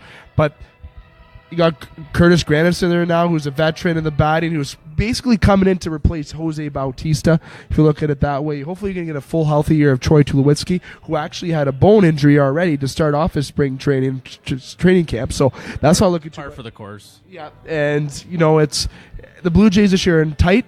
But I still think they have the capabilities of being a wild card team for the American League. But it's definitely going to be tough. There's a lot of teams that made some good strides this year. But adding Garcia is a step in the right direction. And make sure, fans, for the Blue Jays, we remain positive this year. And baseball fans in general, just so you have a reminder out there that baseball has started. And to keep track on those pitchers and catchers that reported to camp and to your players. And let me tell you, Aaron Sanchez throwing balls now finally. Hopefully he doesn't grow any more blisters. I think I would have played through the blisters. That's a call-out. Yeah, that's fair. That's fair? Valid. Okay. And Stroman, before we move on to the hockey side of things, really upset that he lost his arbitration case. Very, very, very upset. Said that he adds fuel to his fire this year. Now, whatever that means will remain to be seen. He has been a dominant pitcher. I'd like to see how he responds this year. If this means maybe he's going to have a 20-win season for the Blue Jays. That's what he wants to have, but will he have it? Remains to be seen. And the Blue Jays, speaking of pitchers who had and could do 21 seasons, Roy Halladay will have the patch for him this year for the entire year. And and the jersey going up this year for Roy Halladay as well. So that'll be a good tribute to the doctor, the best Blue Jay to ever throw a ball on that mound, in my opinion. And what better respect to give him than give him a patch on his jersey for the entire of the season. So that's going to be our Blue Jay kind of little updates and baseball little update. We're going to get more in depth into baseball as training camp continues and when the season comes. Obviously here at Boston Pizza St. Marie on Thursdays on the game. But guys, it's the NHL season right now and it's in full swing. Obviously, the trade deadlines around the corner and we're going to get into our chat. And we already had a trade happen. The past couple days, we had Dion Phaneuf going to Los Angeles Kings. You had Marian Gaborik going over to the Ottawa Senators. Basically seems like the Kings want another defenseman. The Senators may be looking to salary up Phaneuf, who has a contract signed until 2021 at 7.5 hit, which is absolutely high. Gaborik, who has a 4.8 hit, is moving him on. Has 3 years left on his deal. Gaborik's actually playing with Hoffman and Duchesne on the top line for the Ottawa Senators right now. Duchesne, who hasn't been playing like a top line guy for the Ottawa Senators, but definitely seems like a good trade for both teams. Dane, I'll jump to you first. Were you surprised to see this trade? I don't think it was surprising to see Phaneuf go, but to go to LA may have been one thing. But I can tell you one person who's extremely happy is Alicia Cuthbert. Oh, yeah. Definitely going back to LA. Maybe she could do a sequel to The Girl Next Door. That's what we can wish for. But Dane, comments on that trade? Yeah, I think it's been kind of a rumor for a couple seasons now that LA's been kind of looking at Phaneuf. Obviously, it's not easy to move a contract of that stature. Obviously, you need a lot of the right pieces to make that kind of move. But yeah, not surprised. Ottawa frees up some cap space. Obviously, getting Gaborik's contract, he makes a little bit less than Phaneuf does there for potentially trying to sign Karlsson to a big contract in the future. So this trade makes sense. I think there's going to be more to come for Ottawa leading up to the trade deadline. The Senators for sure look like the clean house. Jamie, I'll go over to you. Phaneuf to the Kings, surprised? And will the dominoes begin to fall now in the NHL? This lead to some bigger trades. Yeah, I mean, I just like to see a good deadline like everybody. I just wanted to be exciting. Phaneuf, was super professional about it, and I'm pretty sure he said bye to every single person that's ever worked for the Ottawa Senators ever. But, yeah, like you said, Alicia Cuthbert, she'll be happy. And I'd be okay with Girl Next Door, too. I'll be all right with it. I like that. It seems like the dominoes are going to be falling for that. And speaking insane with the Senators, we're going to go with players that we kind of talk about each week. But each week there's new updates where players are going to go. And especially, I'm going to look at TSN for a second. They have a match game for each player that's trade bait. And I kind of got attracted to it and looked at some of the points, and I disagree with a whole bunch of them, but I also agree with a few of them. We're going to get to the kind of potential places, especially with some certain players here. But Mike Hoffman for the Senators. Almost seems perfect that he'd be a great fit on San Jose or even the Edmonton Oilers. I know the Oilers are more so not on the selling route, but not fully on the buying route, but maybe on the refurbish route. Try to put somebody with McDavid, I think Hoffman, who actually is in the top 5 in the league in shooting percentage and shots taken. Okay, when you get a pass given from McDavid in any spot on the ice, he's going to give it to you in a spot where you're going to be able to shoot the puck. I think Mike Hoffman would actually be a good fit for the Edmonton Oilers. I know they're not a buyer circumstance or making a playoff push, Dane, but I'm pretty sure you can comment more on the Oilers side of things as being an Oiler fan and an Oiler expert. How would you feel about Hoffman potentially going to the Edmonton Oilers, or is he going somewhere else? Well, I think Edmonton obviously desperately needs a sniper to play on the wing with McDavid. I think we traded that guy with Jordan Eberle to New York for Strome, so it seems like we've been kind of missing out on the scoring for this season. Draisaitl, I think, ideally we want him to be the second-line centerman, not having to play on the wing with McDavid. Clearly they have really great chemistry, but I don't really foresee Edmonton, making that kind of move at the trade deadline. I know the market's, the price is really high right now. I know for Broussard, I think they want a first, a third, and a prospect just for that. So I imagine Hoffman's going to, get the same return, or Ottawa would want the same kind of return. So I don't really foresee Hoffman going to Edmonton at the deadline. I kind of see more Edmonton being a little bit more active during maybe the draft or just in the offseason in general. But I think they're going to ship a couple guys off. I can see them, maybe moving Maroon and Letestu are the two big names that keep coming up. They're also in trying to sign Maroon to a contract as well, too. So don't really know what's going on with that. But, yeah, I see them moving a couple pieces, but I don't see them really getting any players of, big name players in return. It's probably just going to be trying to set themselves up for next season there. Seems like that's the case. Definitely a disappointing year for Oilers and Oiler fans in general. Now, Jamie, I'm going to go over to you in terms of players. We have Rick Nash on our list, who's on the Game Sports Show trade bait board. You got Rick Nash as number 1. You got Evander Kane as number 2 in our books. Number 3, we got Jack Johnson. Then forward, Derek Brassard. Then 5 is where we have Mike Hoffman. It's with this board, what kind of players really stand out to you in terms of potentially going somewhere? Where do you see certain guys going? I'll let you feel free just to pick if you'd like to really pick out one guy. And there's one notable that we can even say out there that Ottawa, because we've been on the Ottawa topic, is Jean-Gabriel Peugeot. Ottawa is definitely a very favorite team to pick, it seems like, in this trade deadline season. Yeah. I mean, we can stay on the Ottawa topic there, but as far as big names on there, obviously Rick Nash jumps off the page, and he's given his list there already, right, of potential places, and you know better than me where he doesn't want to go. But yeah, I mean, I don't really know. Who knows where guys are going to land at this point? And again, I just hope we get a really good deadline day, and it's exciting for the fans.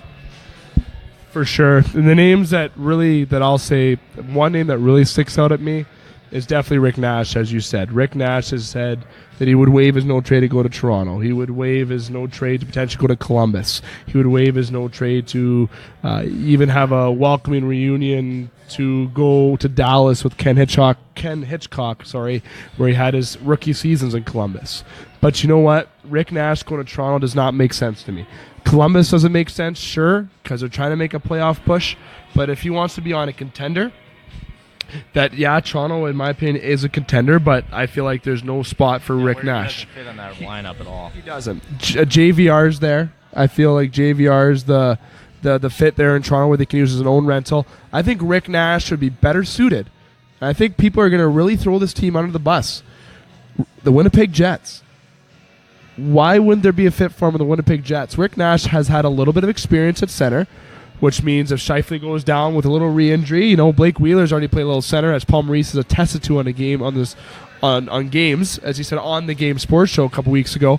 Why not go after Rick Nash? They said they wanted a top 6 guy. They don't need any D-core help or any bottom 6 help. They said, he even stated, for the first time, we broke the news for Paul Maurice's wish list, and he stated he wants a top 6 forward. When I look at this list, when I see top 6 forwards, I see Evander Kane, but he was a former Jet. He's not going back to the Jets. I see Hoffman, but I see a sort of a fit there, but if they want to use him as a rental, but I feel like if they can get Rick Nash, there's a guy they can bring in and really use more towards beyond this year. And even another guy on this new addition to our trade bait list is Max Domi. Guy has 4 goals this year. He's been really struggling. Arizona's apparently been peeking out and trying to see where he can go. And apparently Winnipeg is on board with Max Domi too. So I think if you can add one of Rick Nash or Max Domi to the Winnipeg Jets target list, and I think that just makes the most sense. Dane, I'm going to jump over to you in terms of a name that pops out to yourself in terms of that you really want to elaborate on before we jump to Mike Green, which will be our next topic. I think it's just more of the same kind of guys we've been talking about the past couple of weeks. Like I said, yeah, I think it's going to be a yard sale in Ottawa there. I foresee a guy like Plekanec. I think there's probably a lot of teams that could use some, bottom six kind of depth with that. But yeah, like you got to look at the defensive guys like Branson, Jack Johnson, and Green. I think those three guys are definitely going to be dealt. I think there's a lot of teams that have needs. One being your Toronto Maple Leafs there. Dave, I think Branson's obviously the better fit over Green and Jack Johnson. They don't really need another puck-moving defenseman. I would say more of a guy that, needs to eat up minutes and play a really good defensive kind of game. But yeah, no, other than that, I think it's pretty much status quo with the guys that we've been talking about. But yeah, like the price is pretty high right now, so until a team can make a trade where they can kind of set the market and make it maybe cost a little bit less, you might not see as much action as I kind of thought we might. No, for sure. It might not be as much, but I still think it's going to be a very active deadline for sure. As teams, a lot of teams are in the I don't know mode if I'm buying or if I'm coming and going sort of thing. But there's teams that know they're buyers, and we know the three teams in the Atlantic are definitely going to be buyers. That's Tampa, Boston, and Toronto. And then you obviously got Can't Kennel Pittsburgh Penguins. They're definitely always going to be buyers. But watch out for those Jets this year. I said that before. That's going to be the team that's actually going to buy this year. And I certainly hope they go the route of looking at Rick Nash and or Max Domi, adding some more top forwards to that team, along with that star-studded D-core already and Connor Hellebuck having the year that he's having. Watch out for those Jets, I tell you. Watch out for those Jets. One more guy we're going to jump to more of an in-depth detail for myself before we move on in topics to expansion. Mike Green. Sports experts rate Mike Green going to the Las Vegas Golden Knights. The experts rated Toronto, Tampa, Washington, and Vegas to be the four teams for Mike Green to potentially go to. Now, those seem like the realistic teams for him to go to. Familiarity, there we go, in Washington with being there before. If new territory with Toronto and Tampa for him. Vegas, it's actually familiar because he's George McPhee, who's the GM in Vegas, has had Green with Washington. But where does he fit? This is where we feel. Vegas. I feel the best fit would be Vegas because George McPhee, having the previous history with him, Vegas has this 22nd ranked power play in the National Hockey League, and Mike Green is a right-handed defenseman that would really help them on that side of the ice on the power play and probably improve them by 4 or 5 ranks. He's a power play specialist guy. He's an offensive guy. You get a guy like his statue who has his pedigree in terms of being a power play guy and a puck-moving defenseman with that offensive side to him, can really solidify Vegas' decor and give them that leader that can even look at guys like Colin Miller. Friend, listener of the show, Sioux native Colin Miller, and you get Nate Schmidt, who's having such a great year with Vegas. I feel like it makes sense for Mike Green to be jumping over to Las Vegas Golden Knights, but it almost seems like a formality that he's going to end up in Tampa because it seems like Tampa's just all in to buy. But it seems the best fit, in my opinion, is Las Vegas.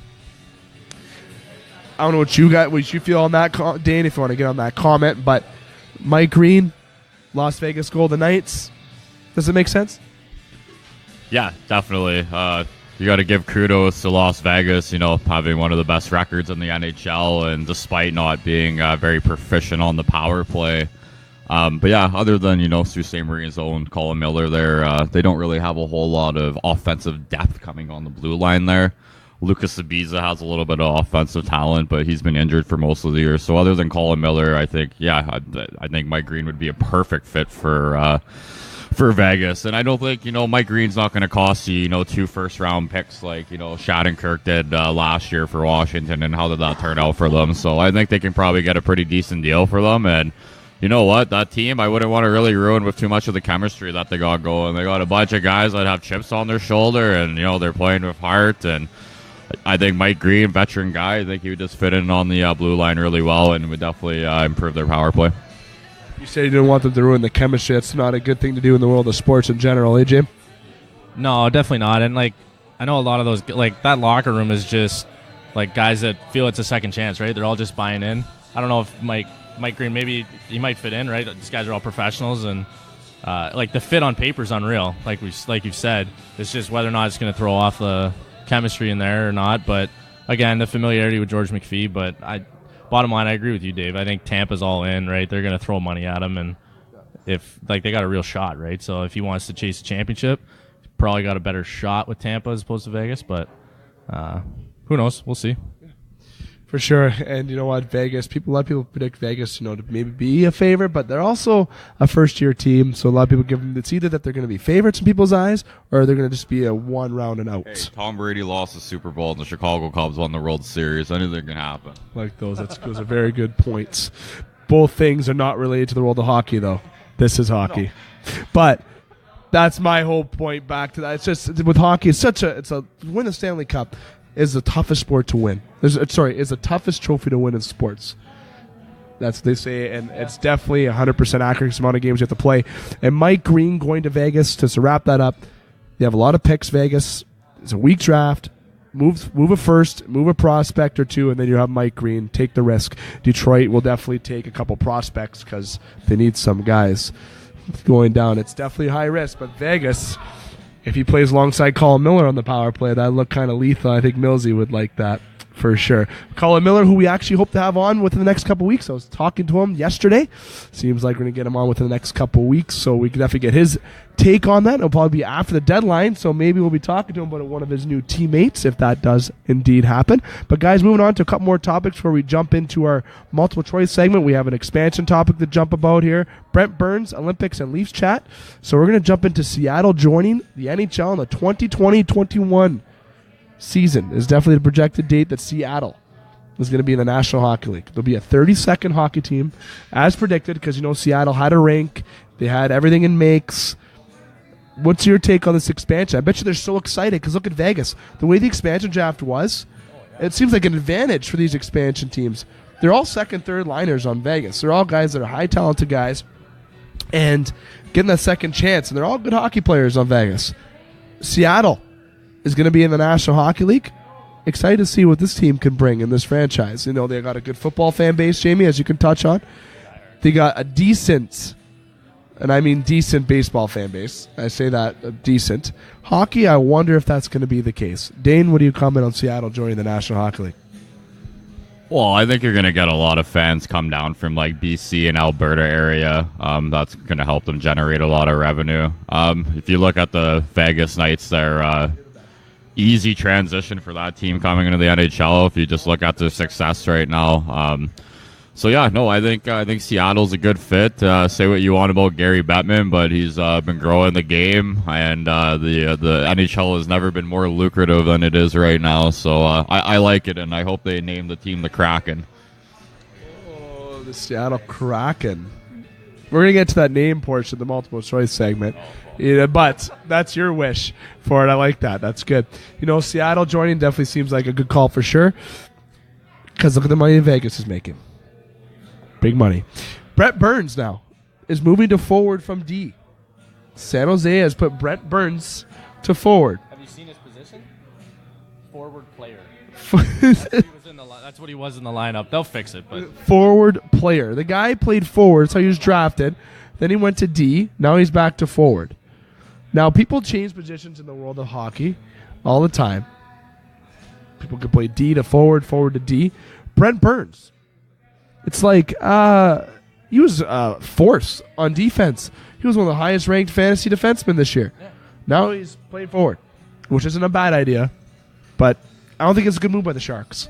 Keeping him on the D end, I think, is the better end for the Sharks in the long run. Jamie, just a quick thing with you. Switching positions is not always easy for players to do. Oh, yeah, and it's so much easier when you're playing the NHL level, right? Like, that just makes it a million times easier. I mean, Brent Burns is unreal. Like, he's a great player. But, you take a guy who's, elevated himself to a top 5 D-man almost at this point, arguably, and you move him positions, depth reasons, whatever. I agree. I don't think it's a good move. I don't think it is either. Dane? I think it's just a short-term kind of thing. They got Hurdle, Ward, and Thornton out, and I think they're just they don't really got anybody else, and they've had Brent Burns obviously has previous experience playing forward before, so I think it's just kind of a short-term fix. I think the plan is to obviously move him back to defense once, they get a little bit more healthy there, but Yeah, I think it's an easier transition for Brett Burns and most players. The guy's a freak of nature, so I think it will be good. The San Jose Sharks are desperately needing some offense right now. So, like I said, with their injuries, that's kind of why the moves happen right now. I don't think it's obviously going to be a permanent kind of situation, but I think you'll see him back on defense by the playoffs for sure.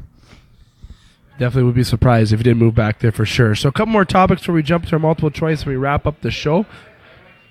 Men's Olympic team won today 5-1 against Switzerland in the opener at the Olympics. For sure, a hard-working team with plenty of speed. Renee Bork and Rortok Wolski got 2 goals each. Renee Bork and Rortok Wolski with 2 goals each. Guys getting a chance in the Olympics that normally wouldn't get a chance at the Olympics. If you look at the projected Canadian Olympic roster this year, if you had those NHL players, would have been probably the best Olympic team ever put on ice if you're Team Canada. But this is still a very good team with Ben Scrivens. Was in that today, only letting 1 goal, and former Leaf and Oiler. Definitely good for Canada to start up 1-0. And Switzerland is a very good team. They're not in the terms of the way the tournament format is now, with the pro level players being all basically in the same level, Switzerland was definitely a win that you figured Canada would get, but Switzerland's also a team that wasn't guided to be a lower ranked team. So this is definitely a game that Canada earned to win 5-1. So definitely a good kudos there to the men's Olympic team for Team Canada there as well. And I wanted to jump into Leafs chat quickly, as Dane and Jamie are to my left and right, as I said. So I'm going to take this a little bit solo. And with that, I'm going to jump in and say that with the Leafs, they've won 9 of their past 11 games. Anderson's been the heartbeat of that. Anderson has been absolutely stellar. And when McElhinney has won in net, he's been a savior for that team as well. Goaltending has been the backbone of that team throughout this year. And even when you thought Anderson was hurt the one game, McElhinney came in and shut the door. But when you have a goaltender getting 50-plus shots a game a lot in the National Hockey League, you're not going to expect to win hockey games. Despite with your offense being the top 5 in goals for a game, it's not going to be successful for you in the long run. And at the end of the day, you need to have a defenseman added, and that's where we get into the deadline. I've said it every day for the past damn year that the Leafs have to add a defenseman. True, I'll quote you on that. I have said it, right, Jamie? Oh, absolutely. I think every week I've said it. Every week. Literally, it's very annoying. I've said it every week. Add a defenseman. So maybe I hope Lou Lamoriello and Shanahan, Dubas, and Hunter and company decide to add that defenseman to that team, because it's what's needed. 1 or 2 guys can put them over the top. Now, don't sacrifice too much of the future to do so, obviously, but adding a defenseman to for sure add and eat up some minutes on the defensive side to help alleviate the shots against Anderson will be key going forward. But Kadri, Marner, and Marleau, my land to this line. This line, 5 points Kadri got against the Blue Jackets with a hat trick. Marner, the goal, a couple helpers. You got Marleau with an empty netter, some points. God, they're amazing. Nylander and Matthews out there looking like the Bash Bros out there, just looking like they have eyes in the back of the head where each other is out there. Hyman just parks his butt in front of the net and just enjoys the show when it comes to the Matthews and the Nylander show. Plus minus. Oh, he's definitely for sure working on the plus minus. And you know what? Ever since Babcock's done the line shuffling, the Leafs have done such a fantastic job putting up points. They've won 9 of their past 11 games. They have a lot of games in hand in terms of the Bruins and Lightning. The Lightning and Bruins have to catch up to the Leafs, but they're making it interesting. I don't know if they're going to be able to catch up unless the Bruins and Lightning decide to do a little tumble. I'm not sure if they're going to be able to catch up with the Leafs. Just keeping it up and keeping the momentum going and going forward into the deadline, hopefully beyond, past the deadline, going into the playoffs. I'm almost confidently saying that, as it looks pretty good for the Leafs at this current point, being over 20 points up on the next team who can kick them out of the playoffs with only minimal games remaining. But in the world of hockey, anything can happen. But the Leafs definitely hot right now, and they go into this weekend playing the Pittsburgh Penguins and the Detroit Red Wings on Hockey Day in Canada Regina. And that's where they'll play the Detroit Red Wings in Detroit at a Little Caesars Arena, where I was actually supposed to be, but I couldn't get the time off work to go. Doesn't that suck? And another Leafs news before we wrap that up. Shostakovich today got traded to the St. Louis Blues for a 4th-round pick. Wow, that seems just like a salary or a roster spot dump. I thought really he would be worth a 3rd-round pick. I saw like a little Leo Komarov in him a lot, but obviously not. Shostakovich was not a established NHL individual who could stay in the lineup. So he was traded to the St. Louis Blues today for a 4th round pick. So it opens up a little roster spot where maybe they'll move Josh Levo and somebody else to bring in other talent by Monday the 26th. Fingers crossed. Fellas, we're going to jump into the multiple choice segment here. We have 3 guys here, so we're actually going to do the multiple choice segment.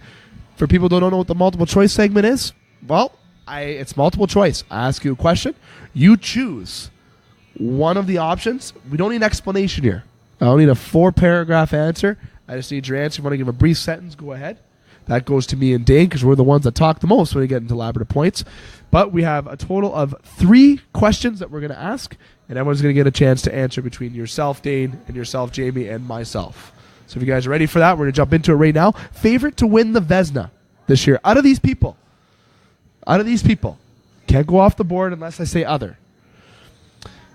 Vasilevsky, Fleury, Bobrovsky, or Anderson. And I mean Frederick Anderson on the Leafs, and Pekka Rinne on the Nashville Predators. Those are your options. Jamie, what are you first?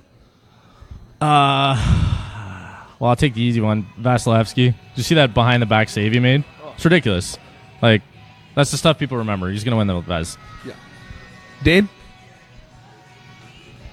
Well, my top 2 aren't even on the list, so I won't go into detail as to who my guys are. But, yeah, there's no other. I don't know. I'll go with Freddie. He's played pretty good for the Leafs this year. I think he's, with the lack of defense that they have, he's stepped up his game, and I think he's kind of, really been a big catalyst as to why the Leafs are in the position they are in right now. So I'll go with Freddie Anderson.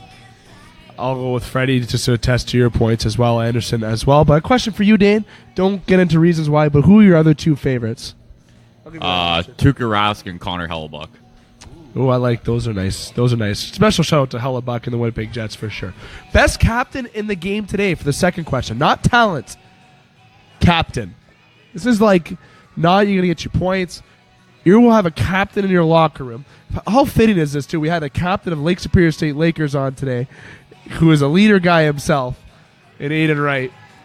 Great question. That's how I thought of it. But the best captain in the game today in the NHL, not NCAA, mad, because I obviously know who would be in the NCAA ranks for that. 1, Crosby. 2, Taves. 3, McDavid. 4, Ovechkin. Dane, I'll go to you first. Crosby. Jamie? I'm a little biased. Yes. Taser all day. Although if we're going with handshakes, maybe it's Ovechkin. Did you see that video? He's just absolutely knocking his teammates to the ground, basically, with how aggressive his handshakes were. But, yeah, Taser. I'm going to go with Jonathan Taves as well. Crosby, if you remember, in the 2012 Olympics, I believe it was. 2010 Olympics, 2014 Olympics, asked Jonathan Taves if he is okay that he wears the C. He asked permission if he can wear the C over Johnny Taves. Which Jonathan Taves done lately? It's about leadership, not question. Right there in bold. Leading them right to the last place in the in their division right now. Yeah, you're going to schneid after a while. Schneid. So, Taves 2, Crosby 1. Obviously, if I'm going talent, I'm going Crosby even over McDavid, just to throw a little fuel in the fire to the Oilers fans. Seattle names. Projected names. Kraken is not on this list, so we know your vote, Dane. I do like that vote. But these are the popular names. Seattle Emeralds, Seattle Reign, Seattle Totems. Ugh. Now, this is one I made up. The Seattle Sonics. Can't do that. I just did it. You're gonna bring back the Sonics. I top my head. I made that up. I called the NBA, took the rights. Super off of it. That's all you did. So I made it up. Okay. No. So out of those 4, what do you feel, Daner? First. Oh, I don't think Seattle needs to be reminded that it rains there every day. So I'll go with the Totems, I guess. I don't know why that's I guess that's a relevant thing in Washington. Totems. Jamie, what do you think? Yeah, I was going to say the same thing just because it's the most interesting one on the list, I guess. I don't know. It's the least obvious, right? You can't do Sonics. Shame on you for putting that on the list. Rain is brutal. Emeralds, it's the Emerald City. Everybody knows. So, I don't know. Totems? I'm actually going to go with the Emeralds. Even though I invented that name, I'm going to go with the Emeralds. I think Seattle being called the Emeralds would be the best bet for sure.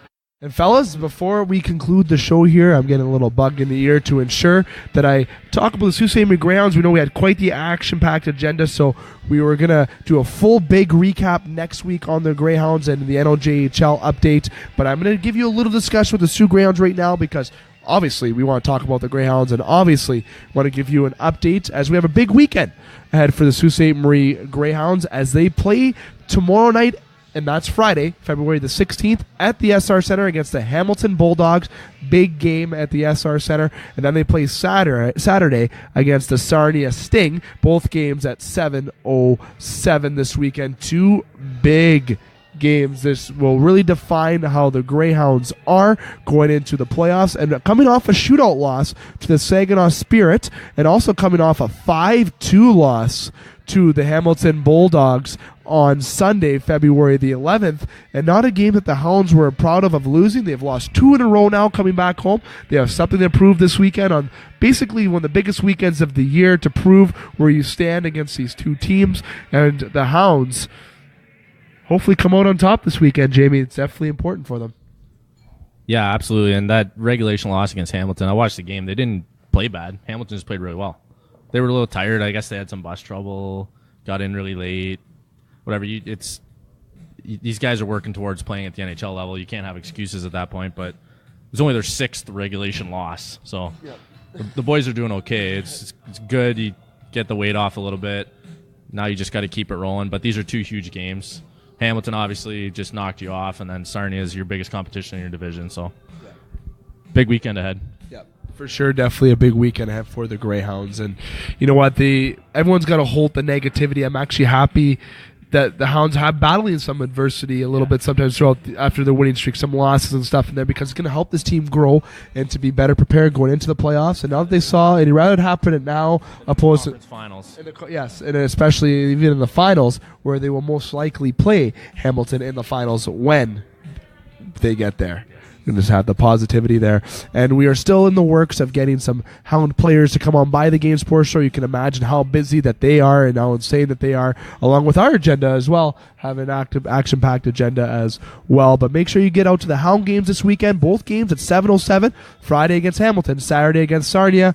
Definitely 2 of their top teams that they can play against this year, and a great weekend of hockey here locally in Sault Ste. Marie. And be sure to go to some of the local rinks. You know, there's a good youth tournament going on here at the John Rose throughout the entire Soo this weekend.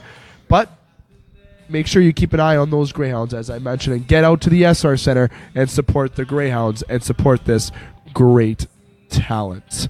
Shout out to the NOJHL as well with the Soo Thunderbirds and with the Blind River Beavers and the Soo Eagles, the Algoma region and the Upper Peninsula region as well. The race side actually being in first place in the Western Conference now, overcoming the Soo Thunderbirds right now. They do have 2 games in hand on the Thunderbirds, however. 68 points does Rayside have. The Soo Thunderbirds with a 31-13-2-1 record for second in the West with 65 points. Blind River Beavers, 31-17-2 record for 64 points. And the Soo Eagles with a 29-18-0-1 record for 59 points. Very tight West Division. And when you look over in the East, the Powassan Voodoos having 80 points, and the team behind them having 67. Looks like they're pulling away in the East, but the West is still very much up for grabs between Rayside, Thunderbirds, Beavers, and even the Eagles. Can't get out the Eagles, but definitely with the Soo Thunderbirds having to make sure that they come out with some big wins coming up to get back in the top spot in the Western Division. And next week here on the Game Sports Show Boston Pizza, we'll get more in depth of some previous and updated games in the NOJHL. So that's been the Game Sports Show, the February 15th edition here at Boston Pizza, Sault Ste. Marie. And I want to give a special shout out thanks to Scott Nason, our board operator tonight, to Lauren, the beautiful waitress we have here, who's subbing in for Mitch Wilson, taking the night off. And I want to give a special shout out to Aaron Grisdak, as always, doing a great job, and with Boston Pizza being on board the Game Sports Show. Special shout out to the Sports Center Bar and Grill, the Soo Pee Wee Pro Shop, the Salon, Discover the Canvas, North Shore Sports Sonato, the Wicked Sister, and Pigatora Cleaners. I also want to thank Drew Fata. I want to thank Aiden Wright for coming on by. And Jamie, I appreciate you stopping on by. Thanks, man. Happy to make the debut. Happy to make the Thursday debut, where we hear you on Wednesdays at SportsCenter mostly, and we'll get you on here from time to time throughout the year, especially the baseball season. Get you on board with a lot more. Dane, as always, thanks for coming on by. Yeah, I'll see you next week, buddy. Next week it is. And you can ensure that you answer the trivia question. Just a reminder, the trivia question was, how many HD TVs are in Boston Pizza? And don't be like last week, listeners. Come on. Give us an answer. A right answer. I mean, don't give us just any answer. Don't just pull any numbers. Just come into Boston Pizza and even count the TVs. They're right there for you to count and enjoy the great atmosphere here at Boston Pizza, where you are among friends. We'll be back live Monday at the Wicked Sister at 6 p.m. on 95.1. Make sure you come on down to the Wicked Sister. Talk to Scott and myself. Jamie and myself, and possibly Dane and Justin will be Wednesday at SportsCenter Bar and Grill for our little bit of basketball and roundtable talk. Roundtable talk. And then on next Thursday, we'll be back here live at Boston Pizza, where we plan to have Zach Turquato will be a guest next week. And we also are planning to have some other guests as well, one or two guests that we're currently in discussion with, but one for sure being Zach Turquato next week will be on the Game Sports Show. So make sure you stay tuned in. You can email your trivia answer on the Game Sports Show ssm@gmail.com.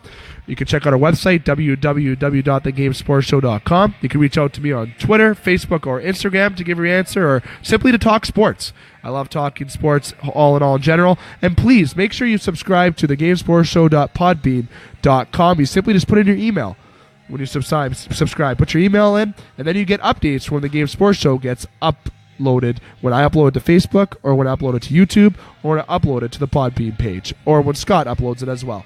And finally, the YouTube page, look up Scott Nason, and you'll have all the shows previously and upcoming shows and current shows as well. To all out there, thanks for listening, and to all, have a good night.